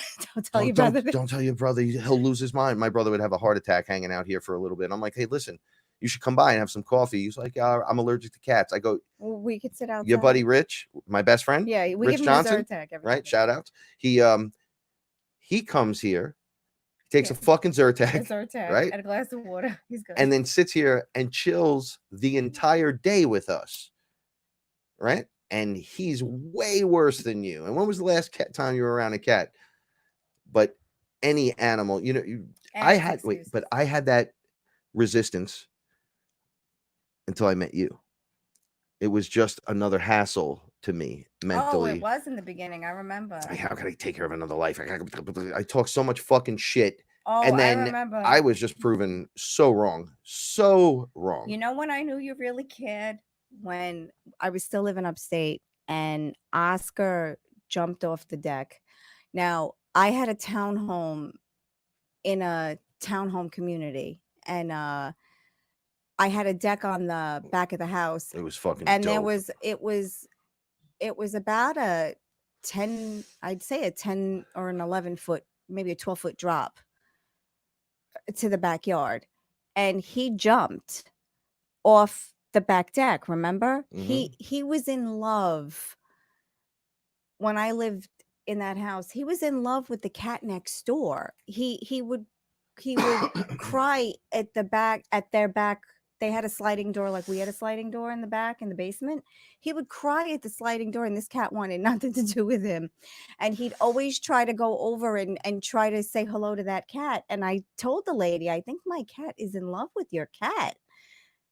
And he jumped off the deck. Remember, you heard yeah. And I was like, no, he wouldn't do that. Shit was high. And then we were having dinner, and then you ran outside. And he was outside, and I was like, and yo, he there did is. jump out on the deck. He was going after a chipmunk, I think, or a squirrel, and he jumped off the deck. So you choose. But that's when you started to care. Right. Well, because- so when you start to care about something, and you Yeah. start to pay attention, right? So yeah. after the last relationship I had, I was always interested in the people I was with, right? And then I give them interest, and then they do something where I just don't give a shit no more, right? But you see how I am. I'm always the same. I'm a nice person. Like I have my grumpy moments, but I'm basically you're a nice person. Right? Yeah. With you, it's completely different, right? We rock at a different vibe. Well, we're family. So it makes me like I am interested. I do care. And I always said, I don't give a fuck no more. Fucking all these women are the same. They all want this, that, or the other thing. I went through that whole thing. Then I met Paul, and then we spent 3 months of breaking through crazy cycles. I mean, it never really ends, but we're at a level now where the cycles that we're breaking are pretty, it's like the last vestiges before the ship just fucking completely rockets into Yeah, it orbit. feels good, doesn't it? It's Oh like, my oh, God. if this is what There's I gotta go no through, it's lie okay. to fuck with or twist, Yeah, some it's weird like, all right, story. let it go. You should find out about this and then I'm fucking ruined. There is none of that. It's nothing. There's nothing there. And I'm proud of that because I'm not offended anymore about anything that I did in my life. I don't revisit it because Oh, when I yeah, revisit don't it, I either, went, I yeah. did it during Yeah, I this don't. last week, and it was pretty bad. I was telling her like about my PTSD. That's real. Right. I That's told her all about 10 very real. stories really quickly. Fights in the Bronx. So yeah, Oh I'm going my to tell you God. guys now. I'm going to drag it right into why the show is the way it is. Then we're going to watch something, and then we're good to go. All right. So. Oh yeah. You're not going to tell all the stories, sorry. What is that noise? I'm just going to go check the window and make sure everything's okay. Go ahead. Go into that story then. Oh, I think that's fireworks. Oh yeah, they've been blowing up fireworks for 2 days straight. So I took LSD the other night, right? And I'm like, I'm going deep. I'm gonna do some music, whatever. And it fucking hits me, and I come in here, and I'm sitting right here, and I start watching some videos, right? And the LSD is pretty fucking good. I was like, yo, I felt all this self-love, but then strangely, the way I don't know. What can we all connect on? I think everybody, for the most part, has watched porn at least a couple of times. And if you watch it a couple of times in a row, you feel like this is weird, or the addiction's there, and you want to just fucking watch it and do your thing, right? It was like that to triggering videos of people getting knocked the fuck out on the street in the last couple of weeks. Oh yeah, and all the terrible things going on. I was like, yeah. And I didn't listen to my own advice, and realize that we don't even know. I know what I'm watching, but we don't know what that is. You don't know when it really was. You don't know where it was taken. Right. A lot of these things are taken out of context. You don't know. There's some that are just straight fucked up. I get it. But I was watching an hour and a half's worth of these fucking videos. Okay. Yeah. At some point through there, now, I was rocking with my higher mind watching these videos. Like, I've been in this situation. I already know that if you do this, you do this. This is how you do this. And people would laugh, right? I'd be in other places, and only the guys that knew for real understood what was going on. And I'm like, nah, man, shit gets out of hand. You ever been in a brawl? You ever been stabbed? Yeah. I had my shoulder bitten off while I was being held down and stabbed. Bitten by a fucking dude, right? While my knee was kicked in, while my jaw was broke, right? Fighting them off because they knocked out a girl when I was younger, right? So I get it. But I've been in so many of those growing up that I have this thing when I watch where no matter what, I was watching like dudes kidnap chicks. It was like one thing after another. Dudes are getting blamed for rape in the Antifa, what the fuck is it? In the Chaz zones or whatever. And I'm like, so I could imagine what's going on over there. It's the Wild West, I'm sure. So,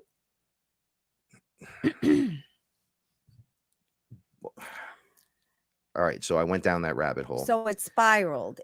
And I started going, I don't want this in my life no more. It freaked me the fuck out. I'm like, it's so violent. It's so violent. Right. And I was having flashes of my own shit, but from the higher perspective. Yeah, but then you purged it all. Like I pulled myself out of it. Yeah.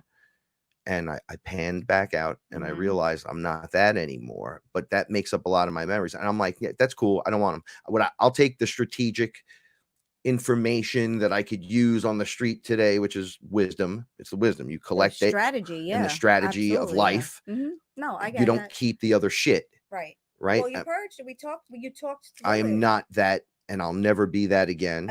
And I'll never be part of that again. But wow, fucking crazy shit. I even told my mother, we were laughing, and then we were driving through this area of New Rochelle, New York, and my father's old block was there. And she's like, anyone remember this block? And I'm like, let me fucking tell you something. It stopped all joking. I hated every time I had to come here. I hated my childhood for this. Hate. And I've learned to not use the word hate, but I had to tell you now so I don't have to keep it in me. Right. The It word has to hate come that out. wants to It come has out to and come out explain now. to my mother Mhm. that you sent me here Yeah. And it when was you a got misery. divorced for 8 years, 9 years, every weekend. And I fucking hated it. All right. Make no mistake. I fucking can't stand my childhood. I had good moments. You were a very good mother in one retrospect. And in the other, I fucking hated a lot of stuff. Right. I got beat up a lot. I was a fat kid. I had to come here and deal with this shit every fucking weekend. And she was like, whoa. But then it was purged. Boom, gone. I'm like, Right. oh, I got to tell my mother without being a fucking complete Asshole. dick Yeah. face. And just said what you had to say. Because I look like my dad, right? A little bit. So a lot of it actually with her face. And it's I think it's a reminder. I think she yeah, gets so upset. it works both ways. He tells me, because I'm a rebel, he hates rebels, right? Your He's mother, more of yeah. a Conform. Do what you yeah. Go to church, stand up, sit down, Mhm. sing a song, stand up, sit down, put Yeah. this in your fucking mouth, swallow it, right? It's just weird shit. And I'm like, my mother's like, get the fuck out of here. Right. And you're like her. So yeah, so when Right. I argue with my dad, when I Mhm. used to, he used to fucking hate me. You look just like your fucking mother, screaming at me like that, just like that.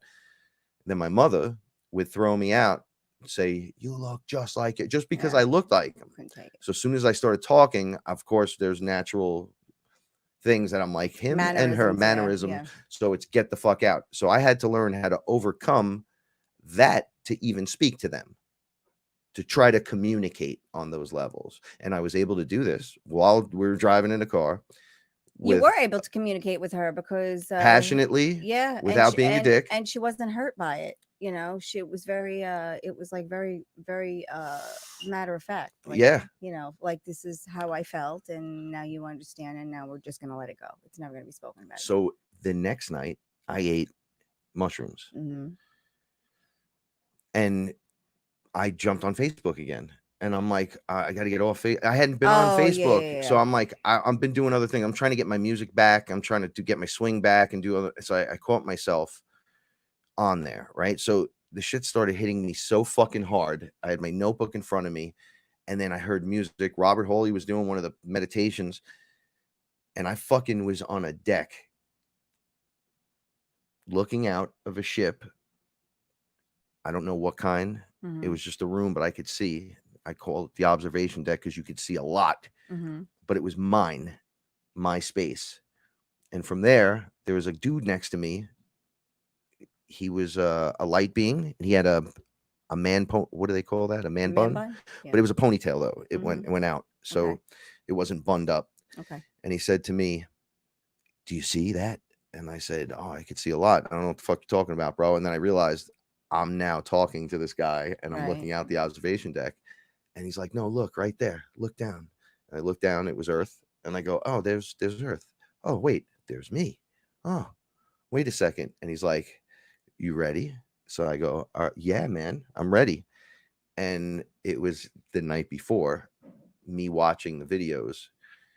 And at one point in the video, I started hating people. I was like, I'd fuck that guy up. I'd punch that guy. I wish I was there to help these guys fight those guys. That's awful. And I was like, because if I was in that situation, I would help the bikers. I'd immediately punch an Antifa guy. You already had the Antifa in front of me. You scenarioed it. You're getting Black Panthered right to your face, right? And I mean the superhero, right? I'm going to turn into that guy. I'm going to drag you down the block by your face. Okay. I don't care that in that regard, but because you're at my front door. But I'm like, not that guy, right? So I'm not supposed to, not even thinking about it. So they showed me growing in size. And I'm like, oh, look how big I got, raw. And then that guy started fucking smashing all the people he wanted to smash. So he was like, bah, bah, bah. So it was like this monstrous light being that came over me. It's like I grew into this thing and then was fucking people, Antifa people. I don't have BLMs. a guy like that. Wait, check this out, though. This was crazy. So as I'm beating everyone, I noticed I was leaving a path of destruction.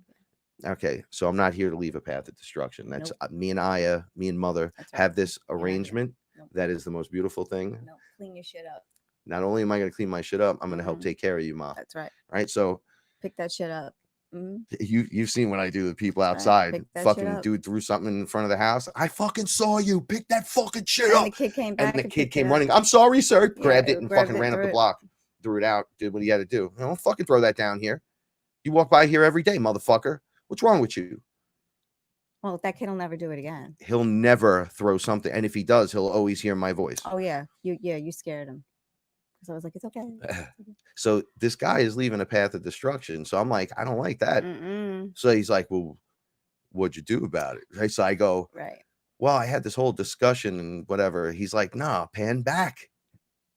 Come back here now. So we were right on them watching it. So it's fucking crazy. Right. I pan back and I'm like, So now I really see the destruction. Right. Then I see people afraid of me. Right. That have nothing to do with it. Right. And they're like, this dude just changed into that and started fucking everything up. So I'm like, I don't want to scare anyone. Even if I was the Hulk, I wouldn't do that. I would try to like find a different. That's not superhero Frank at all. That's not me. And they were like, check this out. Pan out again. So I'm like, I pan out a little bit more, and I see that people got injured. Right. From secondary effects of what I did. It caused people to run this way that shouldn't have been there. Right. They fucked those people up. This guy got hit by a car over here. This lady, the baby carriage fell and hit the head. I'm like, and I could see the ripple in it because of you. So now these like, you ready? Pan back again. Right. I pan back one more time, and I was eating them. Right. So this big thing now was watching this. It was running around the earth in these areas, in these different situations, just eating. And that was the destruction it was leaving. So it's like, just ripping shit out of the ground, whatever metaphor that meant. Right. Punching people, and what happens killing people. With all of that week, you have to pay all you don't of that even know. back. It gets crazier than even saying that. I pan. Are you ready? And I'm like, pan it back one more time. Boom. The earth thing and the energy that I was on, that I was smashing and eating, because I was running around this sphere, the globe, earth, running around doing all these things. As I was, it was actually, as I was running this way, it was my back I was doing that to. So I'm like, wait a second, am I eating me and destroying me? And he was like, yup. So I go, wait a second, pan out again, pan back one more time, and there it is. It was just me sitting there trying to like fold over, and I was just biting into myself, causing myself this destruction and pain. And I was like, fuck. They were like, you're all cleared up now. Naturally, you took care of that last night, but we want you to see from this perspective, from this angle, exactly what happened. And I'm like, holy shit, that's so fucking crazy. Right. So I was doing it to myself. Right. I should have just been doing music. Now I'm like restarting my music stuff again. But it's not just doing it to yourself. You're not, because imagine if you were doing that with porn, if you were doing that it doesn't with, matter what you're doing it with, cat videos. Because you have to clear that karma no matter what. Because anything that you do that causes ill will, period, you have to clean that up. So the thought, I'd fucking kill you, motherfucker, right? That thought ripples out. Right. So towards that situation, thus telling the universe, oh, he wants to reenact that situation over here. Bring more of that. Right. And bring him more. You might not be that guy in the video. Right. You might be the other guy in the video that gets smashed. But you're calling it in. So you're saying, I want more of that. Yeah. So, right. So, and it's also letting them know what frequency you're at. So we're going to send people that are pretty much living in that frequency. Yeah. It's not going to be someone like you that dips in and goes, no, hey, of course not. They're going to give you the fucking Kumo G is going to be standing there. And he's going to be like, what the fuck did you say? Right. And he's going to be 6'4" and you're going to be 5'8". And you're just going to look like, I shouldn't have. And none of that shit's going to fucking matter at that point. Everything was just fine up until what you manifested the sickness, the virus, the situation. You realize this is a giant experiment with creator beings now. We're on a different level. Fearless family, shout outs. right? You bring that to you. You're living proof Ooh, because fuck. you're telling the story. So after that, you purged all of it, right? We had a physical. Frank told the stories. Hi, Joseph. Joseph is here. He purged it. He said, "Just listen. I just need you to listen." And it was about an hour's worth of horrible stories about his childhood and teenage years and Like, I couldn't believe I made it this far. that. I'm surprised he's still alive. And I'm how surprised. he's not living in a basement in a corner in a fetal position. I have no idea. And I had to learn that the kid down the street that jumped me, that's way older, that stabbed me and bit me, and with all his older friends on steroids and all kinds of crazy shit, I still had to go to corner and get fucking cigarettes and milk and cheese and shit. I got to go down there. I have to go over there. It's 1 block. yeah, every day. It's 100 steps away. Every day. Every fucking day. And he lives right there. I'm going to go over there right now. And he ain't going to fucking do nothing to me, because if he's not with 10 of his friends, I'll fuck everyone up. Right, but how many years did it But take? it's always with 10 of them, isn't it? But how many years did it take? It took years before you got I that. was programmed at a small age Right. to defend myself, because all I did was get beat up. So when I Right. got older, it got out of hand and I was put right in my place. Right in my place. Challenge accepted, Frank. It's like, fuck. Really, we didn't need to go here. It's like, no, you really do. Right, because you have to purge it. You can't take that with you. Yeah. So when I told Paula these, I was like apologetic. I'm like, oh, I'm so sorry to tell you just that get stuff. it out. Like, let's push it. Like, And push it I only out. gave her like a skim detail of a few things. I was like, this every weekend, every day there was something else. There's just always. I was screaming, always, what the fuck? Right? These kids today don't understand. They laugh when they hear me talk, but I know they get nervous because I've walked into rooms and been like, gangster kids are talking, and I'm twice everyone's age. And they'll be like, oh shit, what's up, face? And I'm like, yo, what's up? And they're like, hey, how's Dom? And they're like, oh, you know Dominic? I'm like, oh, I grew up with him. He's actually one of my best friends. And they're like, wait, you're Frank? I'm like, yeah. Yeah. And they're like, fuck. I'm like, yeah, you should stop talking now, because you motherfuckers have no clue. You have no clue. And guess what? When I was younger, I had dudes older like, you have no fucking clue, that were crazier. Right? So I had to purge that, but I had to release that programming. That was the fucking hard part, not wanting to like just I could get what I need. And I was never the bad guy. A few times, and I caught my beatings for it younger. But when I got older, I was just a little more out of control. I wasn't like I wouldn't run up to you and do anything horrible to you. If you fucked with me, I will make it my business to make your business just incomplete on every level, and just keep it like that. So I would go and do it, though, right? It's always nice to talk about it, but it's the guy that goes out and does what he has to do, right? But now I got to break that programming, and I got PTSD from it. You know, to get away from this when I was younger, here's the thing. You didn't see these pictures yet, because there was so many more in the garage.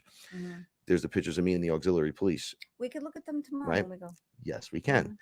And I looked pretty good, all dressed up as a fucking Honey, police you were officer, like a right? beast That when I you were younger. yeah, I have mean, pictures. You were gigantic. Maybe I'll show some of you guys some of the older pictures. I was fucking jacked out of my face. I was a cutie too. And I was not even 2 weeks into this shit. I was all certified and everything. I was still underage, right?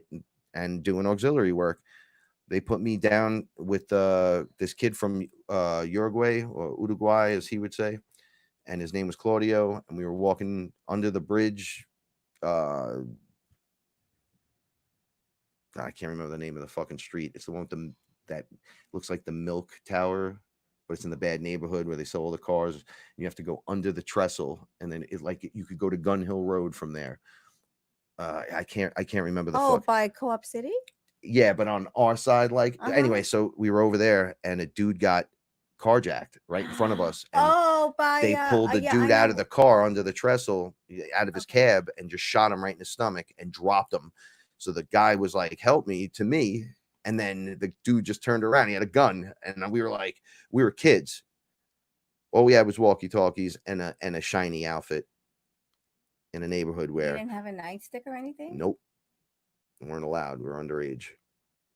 You could train and be like the eyes and ears of the neighborhood at that age. Yeah, right. That's what I quit that day. So I had to go over to the guy. This guy drove off with the guy's cab, and I went over to him to help him. So here's my PTSD. He shit himself, and it was the worst thing I've ever seen and smelled. I felt terrible for this man. And then he was wearing this like golden, it wasn't shiny golden, it was like a mustardy one dress. It was okay, like a Middle Eastern dude, right? Mhm. And then he was screaming naturally, and I said, let me look, I gotta put pressure, because he was hunched over, and when he went like this, it just sprayed us. And I was like, oh, that's it for me, I'm out, get me an ambulance, no. I'm done. I went to the precinct, and they were like, I was covered in blood, and they were like, how did you get back here? I was like, I fucking walked. They're like, we dropped you off, it was miles. I know. Here's my outfit. Goodbye. Thank you for the experience. I didn't even say thank you. It fucking ruined me. I was on the train tracks, hanging out in the trestle with a shitload of people all the time. Mm-hmm. Never had a problem with the fucking train. Never. The only problem we had down over there, I told this story, where the guy would come and shoot you in the ass with the salt. He had the shotgun. Oh, but and he would hit. Yeah, he wasn't around at night, but during the day, if you're on the tracks, this dude would show up with a shotgun and shoot you in your fucking ass with salt. This is back in like the early 80s, late 70s, right?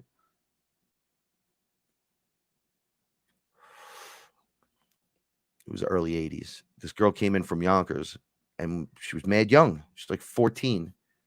She was like, yo, let's hang out. She heard about everyone hanging out on the tracks. Fucking train came, and we were like, all right, when the train comes, you get plenty of room on both sides. So just get on one of them and wait for the train to pass. You get plenty of room. It's not tight, right?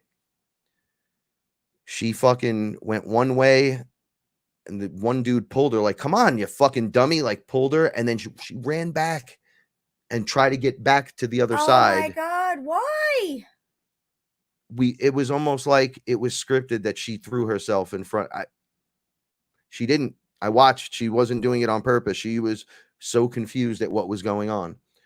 And everyone had Boone's Farm. They were drinking stupid shit.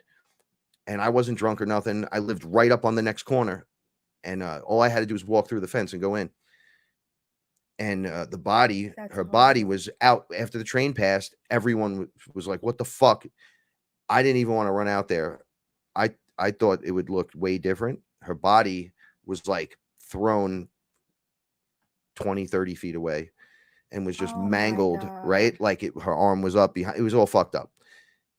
We ran up there, and she was missing her fucking head, and her head was on the other side of the tracks. And we were like, just fucking ruined from that. My friend Louis went down my block, got hit by a car head on because there was no stop signs back in the day. The top of his head came off, and he was sitting in the street, and me and Baz were with him. So we thought he was dead. He made it, but he has problems galore. I'm sure. I don't even want to talk about the multitude of times I was attacked and weird shit happened. The guy across the street from us, WD-40 Willie, one of my best friends, he slept over, and the guy across the street got robbed. So we're on the corner house. It was like 7 a.m, and we're at the window. We woke up trying to go out in his underwear out of his bathroom. Jumped out of the fucking bathroom window in his underwear, and dudes came out of the fucking house with fucking machine guns. And we were like, yo. And they were like, it looked like a movie. We were little kids, and I was frightened to be in that house after that.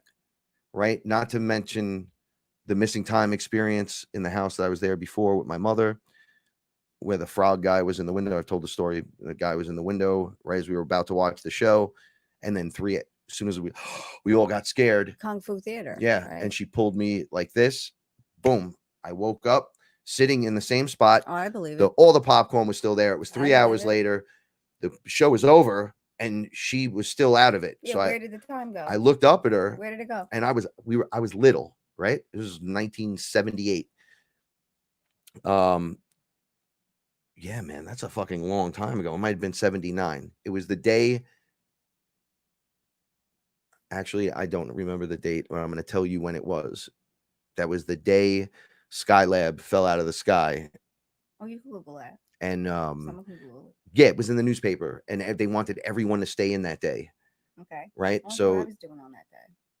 The conspiracy theory is that they shot something down and were trying to catch the aliens.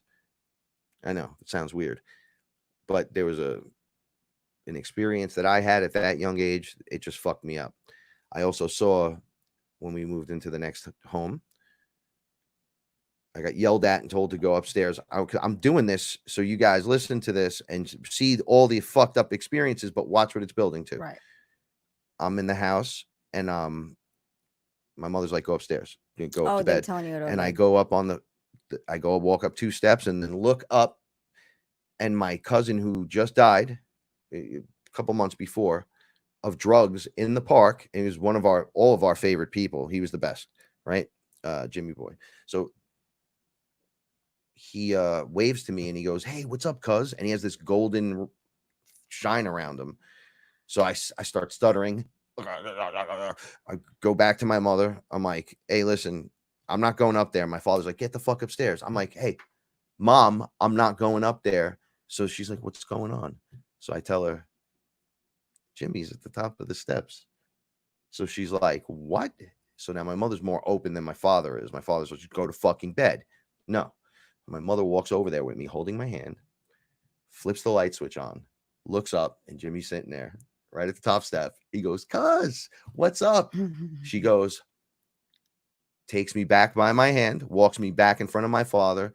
She goes, don't ever tell my son what to do. And then sits me right like in between them. Right. And we watch an entire movie together, and I fell asleep on the couch, and I was with my mother the entire time. So we've witnessed these weird things, these weird events. There's stressful, crazy things start happening in your life. And you're like, what the fuck? I felt like the fantasy got drained out of me young.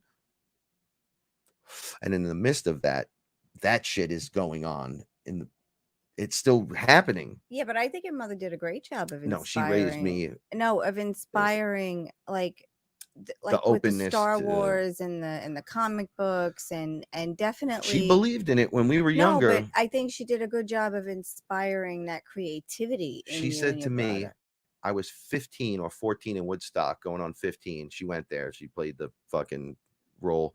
She goes, we were taking so many drugs that like acid and mushrooms and shit. She goes, I saw a lot of the shit you're talking about was directly over us happening. Like you could just see it. Like there's so much more. But there would be a lot and I'm directly like, of course, over them because there are a whole see the fucking crowds, people gathering for a specific reason. So it's going to invite a whole wealth of entity to be around that energy as well. Right. And if you got like Woodstock had a pretty chill vibe. So you get pretty chill beings. Exactly. Right. Exactly.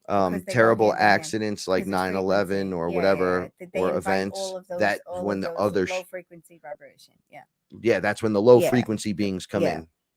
They try to intercede, and the answer is no. But at this level now, we're breaking through at this immense level. So tonight, all right. So nothing is weird anymore. Nothing. And 44 has been the magic number this evening, which has been pretty dope. It's all truth. It's the vibration and the frequency that emanates from us is the non-bullshit, right? Use your discernment. Use it. We all grew up weird. We have these weird experiences, weird things going on. We feel like fantasy at one point when we were kids. Oh, yeah. Right? Like is merging too close to reality. Yeah. Then it's not what it was on TV or growing up. No. And then we're not prepared for the next thing. I wasn't. I was too heartbroken and broken and had to fix that shit. And we're all broken. With the shaman will say, everyone's sick. I was sick. I just figured out someone helped me. Geo helped me. He got me in. And they were like, this already, man. Recipe. And I was like, I know how to do this. I know how to do this. I can do. Wait, this is me. This is fucking great. Right. So I took that and said, I'll do the work because the fantasy was taken from me. Right. The 9 to 5, I used to scream at everyone conspiracy wise, right? I'm like, I'm the only one that grew up to be the federal inspector, the fucking rapper, you know, the this, the that. Everyone's still just what they are, right? Like you were this and that's all you stayed. And I'm like, yo, I got a little bit of experience on this, Right. but all this crazy shit's going on out there. And they used to just look at me like, nope. I'm like, well, I have physical information for some of it, and others, you know, is just like everything else. You got to wait and see. Nope. Now it's all coming back online, right? Now people, they want to go on trips where you're secluded, not, let's say, on the boardwalk partying or doing the concert thing. They're like, let's get a house, giant fucking house, And spend time together and hang out together and eat some mushrooms. You don't have to eat a lot. You don't have to do the super soaker LSD. Let's microdose and go for a walk. Not here, just not here, where we're not around other people either, so we're not annoying them. But it's not exactly camping, but you know what I'm saying? You get a nice big house somewhere, and I'm like, these are the ideas coming up over and over and over and over and over and over and over, and I'm like, oh, it's happening. We're pushing through. People are panning out, looking, going, well, this is fucking I weird. like that. Right? Josh did that to me. He got me doing it, and now I'm like, you gave him credit for it. That's cool. I like that. yeah. Well, everyone's doing it one way or another. For him, he's like, so that's your perspective. See, I'll tell you, well, now I know what layer to work with you on. Right. And he'll say, oh, where are you in the story? Where are you in the story? Where are you perceiving this from? Yeah. From, it's flat earth to you. Okay. So you're peered in over here. Right. When you come back, come back out, you'll see that it is what it is. Yeah. And then when you pull back further, it is what it is. Yeah. And this story is not even about you. Right. So here's the funny thing Paul and I talk about, right? So from what I just told you right there, from the perspective, everything is real, right? So it doesn't matter. All these things that you're arguing about that are real or not are inherently real to one degree or another, right? Just from personal experience. Right. Well, I'm experiencing it this way. So you can't tell a person that actually perceives it, even though they're doing the laser test that doesn't work properly, right? And they're like, there's no curvature. I'm like, the earth is bigger than what they're telling you. They don't even want to fucking hear it. Right? Oh no, from this, it's a fisheye lens. Okay, so you're just not going to hear it. So you're there, but that doesn't mean they don't have the intelligence over here.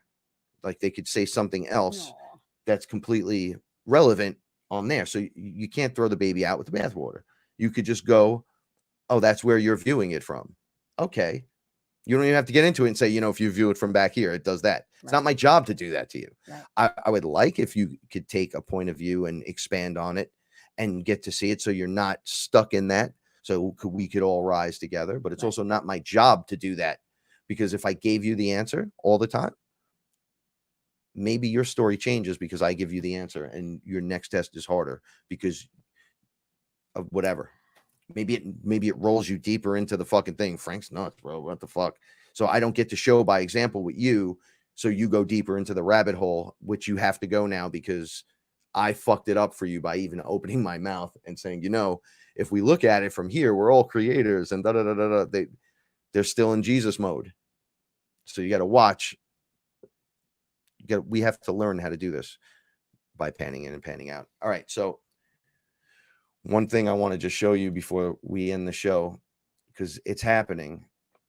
I'm going to share the screen. Hold on.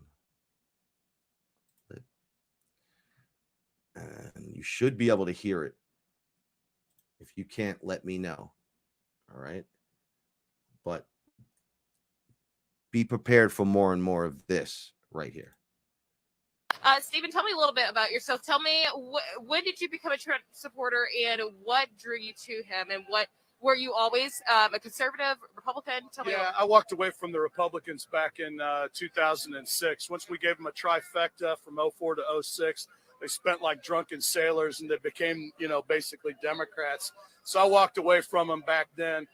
Then they, half the country's wealth was stolen in broad daylight. September of 09, nobody goes to jail except Bernie Madoff, and he was stealing from his own people. Then, of course, they ushered in Obama to normalize Marxism in the United States of America, teeing it up for Hillary to do us in. I just, you think it'd be common sense you wouldn't vote for a guy named Obama for president of the United States, particularly since that wasn't even his real name. But, Well, thank you for sharing that. One more question for you, too. where do you stand with all the issues that are taking place in today, or I should say more recently, with the whole BLM movement, the whole police, anti-police, anti-government, almost basically. Where do you stand with all that? Well, I mean, the thing is that, I mean, if you're going to burn down cities and defund the police, you're no friend of ours. I mean, these people are the same people that rigged an election, rigged an investigation, and rigged an impeachment process against the American people, and they lost all three. I mean, they voted for a guy named Obama. Oh, wait. What the? Did they take it down? Did they stop it? I bet you they stopped it Hold on.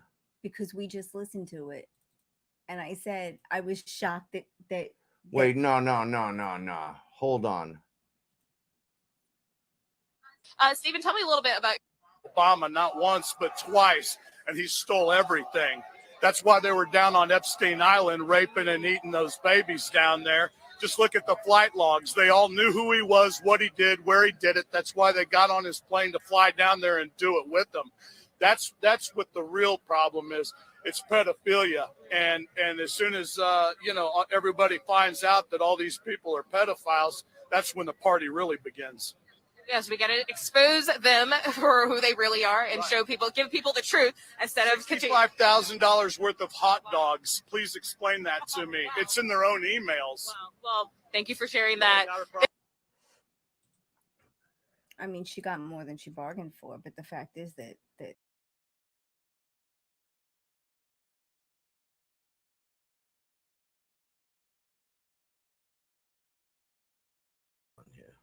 There we go. All right.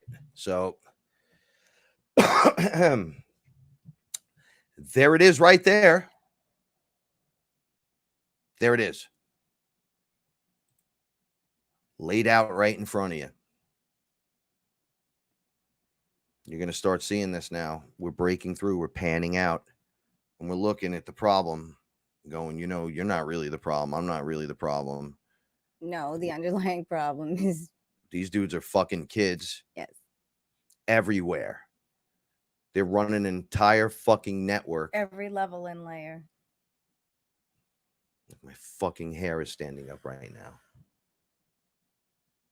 It's all coming out. It's all coming to the light. Everything is walking out into the light. Yep.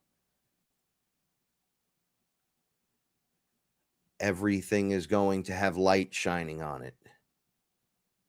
Everything. There has been some shit that I talked about behind the scenes with just people. Mm-hmm. And I'm like, you know exactly who we're going to talk about, but they talked about us constantly, nonstop. That's okay. Ripping us quietly, but we know it's us. That's okay. You know it's us. Behind the scenes, they're yelling it's us. I don't care. Right? And we're just moving through. We're like, I'm not even going to fucking engage your stupidity. Right? And then part of that crew gets shit on. And it happens to them. See, I walked away. Now it's your turn, right? To do what you have to do. Right. Because you were one of the people talking shit. Right? But we didn't say nothing.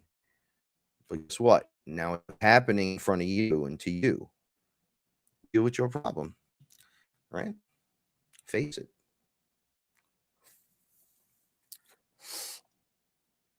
It's all coming out into the light. And I said that. It's all going to be, there you go. Just like that video right there. It's time, don't you think? Don't you think it's time? I know, right? The dude was absolutely, should be given a fucking medal for being just to be able to say it the way he said it without a fucking stutter or an And so matter of factly, you know why?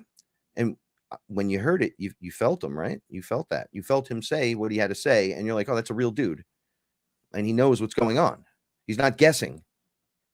He's like, nah, it's pretty fucking obvious, right? Because woke people that are consciously aware will understand what's going on right there. They'll be like, yep, it's the elephant in the room, as they call it, right? We're going to address that, and it's going to go mainstream. Remember that. It's going to hurt. There's going to be pain. There's going to be suffering. Oh, yeah. The public is going to, I feel have a that holy fucking shit moment yeah, I feel when they start talking about this and arresting when the public the higher realizes profile. how many people this is truly Right. So a trickle. affecting, when they realize how many people participated in these acts, I think the public, I think there'll be a lot, there'll be a lot of issues. I think people will have a lot of issues understanding and processing that So the- information. So I'm going to bring it around. These pieces of shit that do this. Yeah, I think okay? I think public. Oh. I think the general population is going to have a big problem with the higher up with information, with the right? information. Yeah, for sure. Yeah, how could you not? Yeah, My mother's going to have a conniption. I know your mother's gonna when have a she's heart like, wait, did they just say satanic rituals and blood drinking and Yeah. raping babies So, yeah, and chaining them and putting them in cages? Like, if that doesn't move yeah. you in any way, shape, or Undocumented children, everywhere, Undocumented children, all these everywhere. people that have been disappearing, and they start naming and naming Yeah, and naming. and children that are born into this life that have never been documented. Yeah. We're going to So, have you in the corner and not tell this is- nobody, this and then is- we're going to these- use you these in are sex horrors. slavery. We're going to eat you after we're fucking done using you in a ritual. This is what goes on. What do you think's happening right now? This is why the male energies here, the cats, because about a week ago, I told you about this. I had to grab my wands and step out for a minute because it was getting a little crazy. I'm like, what's going on around here? You don't get to attack me. And I got to see what was going on with the ritual, with the knee on the neck. This is how I figured this shit out. And then I was tripping balls and walked outside with my fucking wand, right? And was like, oh, they're summoning you. Right. I completely fucking went blank. Like, I forgot Yeah. you could still summon. We're not in 5D yet. Like, Right. just because I'm in frequency, I'm sitting in the house, I'm protected, I'm fine. The cats, everybody was good. And I went outside and looked up and was like, oh, they're trying to stir the pot spiritually. This is my realm. This is where I work really well. Yeah. Knowing that you're there. So I address it. So you're not welcome. Right. It's like, well, mind your business then. No, It's like, no, you get the fuck out of here. And you go. I'm the creative bitch. And they're like, you got a bunch of created dummies right here opening this up for me. Yep. For me, my power. And I'm like, you could take your power, jam it right up your fucking ass. Because the minute they don't do that, you're weak as fuck. Just remember that. I'm not weak. My people, not weak. Creator. Right? So you'll get weak when they stop drinking the blood and doing the fucked up shit. Kids were just disappearing recently too, like an obscene amount off of islands. And I think it was the big Hawaiian island. They're like, well, how are all of these kids just getting taken? Like, they're just missing all of a sudden. There's no place to go. Where are you going? All right. They're taking them from everywhere. So statistically, you could see where it's happening in places because it's a small area that has a high number. It's almost like, wow. And it's weird because just like us, when we went to South Carolina, like, you wouldn't have thought you would have saw a sign and a fucking sign-in book that warned you about the lizard men, right?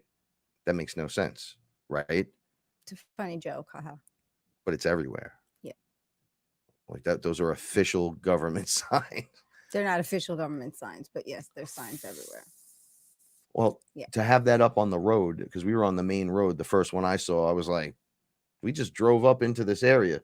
Because it's like, if you put up a stop sign or something like that, it's illegal. Yeah. Right. So if you put up one of those signs, right, the way it was up, I would have taken it as, oh yeah, you're right. Okay. You know, like who okay. puts up the crossing signs and the no walking signs? The city. That's what I meant to town. say. Yeah. So that's coming from there, but it's not just there. It was there. It was over here. Then there was messages in the house to let you know. Remember, this is their area. Yeah. Then we went under and literally had experiences with these fuckers. Oh yeah, I saw during there were so many signs. You know, you when you're called to an area, be mindful and conscious of why you're being called, because remember, it's not your area, and you have to see how you feel. So you really do have to ask, how do I feel physically? How do I feel spiritually? How do I feel about this move? Why am I being drawn to this area? Because we can be tricked, we can be fooled very easily. And, be mindful of how your children feel. Yeah, know, here's the thing. don't just shun them away. You're you know? gonna see it going on everywhere quietly, and then it'll start leaking in. Mhm. The kid from um that 70s show, Oh, the yeah. redhead with the curly hair who wore the sunglasses, right? Convicted of 3 counts of rape. Fully convicted, right? So you're gone. See you. So that guy, you ain't gonna see him no more. Right? So it's gonna be people you didn't realize.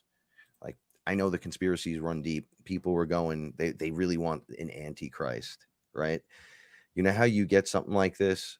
Ra was kind of discussing it. I'm going to do a terrible job about it, but they do sex rituals, right? Like big hardcore ones with blood and magic and all kinds of shit. And they do it over the course of many days during the ritual times, right? So they try to get an avatar made, like bring one of those big spirits in from the other side to bring the avatar in to lead them. Yeah. So the description of the Antichrist, it now fits more of The Rock, Dwayne Johnson, according to certain people, because he's now turning to politics.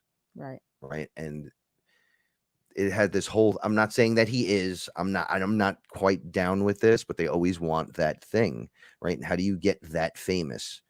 Right. Well, we watched the video the other night, and now the video is not available. It was the best video on clones and reptilians. And Oh, yeah. remember that? Right. Yeah. And then they So pulled it down. they, That was weird. and that the was way they were weird. discussing it, they do believe in this in these They were characters, and interviewing, then yeah. bring them in and lift them up. And then they showed time after time, how are you getting all this done? It almost seems impossible that in these short periods of time you're getting all this crazy shit done, and they all admit to having cloned. And they speak about being cloned. Some of them, yeah, in some the of them interview. directly say, So we now, are the whether they're clone. joking or not, there's truth in everything, because truth is a lot harder to swallow than fiction, because all fiction is based on truth, because there was only truth. And then people started to lie. So there was only truth. Okay. So everything that you can think of or imagine has already been built or created or done, because time is circular. So get your head in the game and get your heart in the game, and just start doing things that suit you, that please you, that make you feel peaceful, that make you feel happy. Because if you cannot do anything but that in itself is enough to change the outcome of this shift.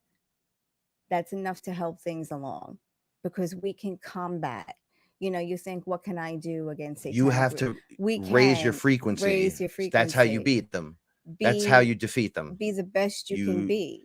Some people go, well, they're going to harvest. You're taking the word harvest completely wrong. They're not harvesting you for your energy. No. We're going to smash those motherfuckers right into the ground. You need to be that shining those point archonic of light. We have to we all jack shine up together. Yes. Yeah. And not just sit there and do meditation and have them feed off of us that way and not be aware of them. We know they're there. You put up your protections, you go rock it off, and then you do things that make you happy and good. Then there's nothing eating off you. You put yourself in a very good freak. I enjoy doing this. Yeah. Well, then do I'll it. do more of that. When was the last time you did it? Like my brother hurt himself at work. I'm going to end the show with this. He hurt himself. And then I said, how old are you? And he told me, I said, that's the age I hurt my back at work. Right. So I'll give you a little bit of advice. Slow down. The universe is trying to tell you, slow down, and take you in another direction. You only got 5 years left on the job. And now they're taking you out of work because you hurt yourself really bad. Yeah, but you don't know. It's the money. I'm like, slow your roll. Just like me. Exactly like me. Slow your roll. Sometimes we don't have a choice. Just keep in mind to keep an open mind. Right? It happened to my mother. Right? I want to run. Boom, her knee. We were like, you can't go anywhere. You can't go anywhere. You can't go anywhere. There's nowhere to go. I got it. Boom, knee. I can't go anywhere. And then the pandemic. Right now, you're really not going anywhere. So now it's months. Can't go anywhere. Right? It's like, well, are you going to live in miserableness? Yeah. And then be like, well, why are you living in misery? You have beauty or around you're going to stop. Do something else with it. Right. And turn it up. and not be in that lower frequency and not be a victim of any kind. And just because we got what we got, it is what it is. What's the big fucking deal, right? I'm in the 1-bedroom apartment. Make the most of it. Right? We're doing. Not unhappy. We're not unhappy. I talked about this kid with this kid outside. He's always happy with his girlfriend. And I said to him, what's the difference between us and everyone else? And he's like, we're happy. Mm-hmm. And I said, Yeah. Bingo. Bingo. This fucking kid knew it already. He goes, everyone's a miserable prick. Like, and he's with his best friend. So he's like, I love her. And this is and she's like, I love him. Sounds just like me and her. They're nothing like us, but exactly like us. Right. I don't need much. And it's just, that's the key. Happy. Yeah. Do stuff that makes you happy. Don't distract yourself with something that drags you down. No. Distract yourself, if you want to call it that, with something that brings you up. Uplift. You'll feel better. You already have the awareness. If you're watching the show, you understand what's out there. You have the choice. You only fail when you say you fail, not when anyone else says anything. Start from there. Everyone starts from that same place. No one's that better off. The ones that you're bugging out about, that you're like, yeah, well, this guy just gets everything handed to him. That's a miserable motherfucker most of the time. Banging a lot of people and having a lot of sex, doing a lot of drugs, and just throwing money around. I'm going to tell you right now, that does sound cool up front, right? Well, fuck yeah, that's life. It's not really life. I was out there. It fucking is not that cool. It's cool for a minute, and then it's not cool at all. You go, again, we're going to go through with this shit. It's almost like the same story every day, just retold over and over and over again with nothing new. So you try harder to get weird things to occur, to bring some kind of weird happiness to you, and then you're surprised in the moment, and then it's gone, and then you got to jack up again into the next thing, and then before you know it, you get dudes sacrificing babies. That's where that takes you, right? I like you tie that in. I just wanted to skip brought from that this home. step right to the top step, There right? you go. Because you get so played out with it, you wind up cutting and bleeding and fucking and rituals and demons, and I don't need none of that, and I'm 100 times stronger than all of your demons. There's not a one, but there's a whole lot of not a one out there. And that includes you, as long as you're aware of that. And you're like, oh, that shit ain't gonna fucking work with me. That's the hard work. You put in the work every day for yourself. Then when that shit shows up, it's a fucking joke to me. I'm the all. I literally created you. Get the fuck out of here. And they go, he knows. Get the fuck. I'm not even gonna bother. Right. And then you get a few that try, and then you smack them. You hit them with cake, right? I don't like what you're doing there. Yeah. I think you should get the fuck out of here. Yeah. Hey, buddy. I don't like your face. Yeah. And my friend don't like you either. Luke Skywalker goes, oh, I'm very sorry about that. They said that to him in the cantina. I felt so bad for him when I was a kid. And then I grew up and remembered what they looked like. And I'm like, I kind of feel bad for them. You're so weird. Anyway, we're going to end the show with that tonight. Free Energy Mobile said hi. Free Energy Mobile. Thank you. Thank you so Thank you much. very much. Sending you positive That's very vibes sweet. and love you so much. I don't want to take away more time than necessary because I could babble all night, but I think we should switch it up a little bit and go over to Expanded Understanding and join in on Aaron and Zach. I'll pop in there for a few minutes just to say hi to people in the chat room. And you never know what turns up and what the topics are and what everything's happening. Just remember, pan in, pan out. Take a breath while you're doing it and realize if you do this on an individual level with anything for any reason, you'll have a better, bigger understanding of this, thus raising your frequency, raising your internal structure to a level that it's not a war anymore. It's not a game anymore. Right? See how I talk about it? It's not a game. You may think it's a game. Well, it's 5D chess. Yeah, but I'm over here. You're over here. So I mean, it's completely different. Right? The game changes when creators take the board and they know they're creators. You would think you have a chance of checkmating me, and you go to checkmate me and your fucking piece flies off the board, and then you get electrocuted and sit down. You're forced to sit and witness what happens when you fuck around and get checked by a creator. That's what happens, right? You step over that, bang.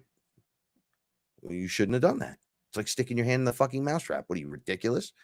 Right? So just keep that in mind, panning it out. And on a personal level, it might help you connect to the ones that were very difficult to connect to, but we need to connect to. You start to feel during this time to pull away from things, but you're stuck with others.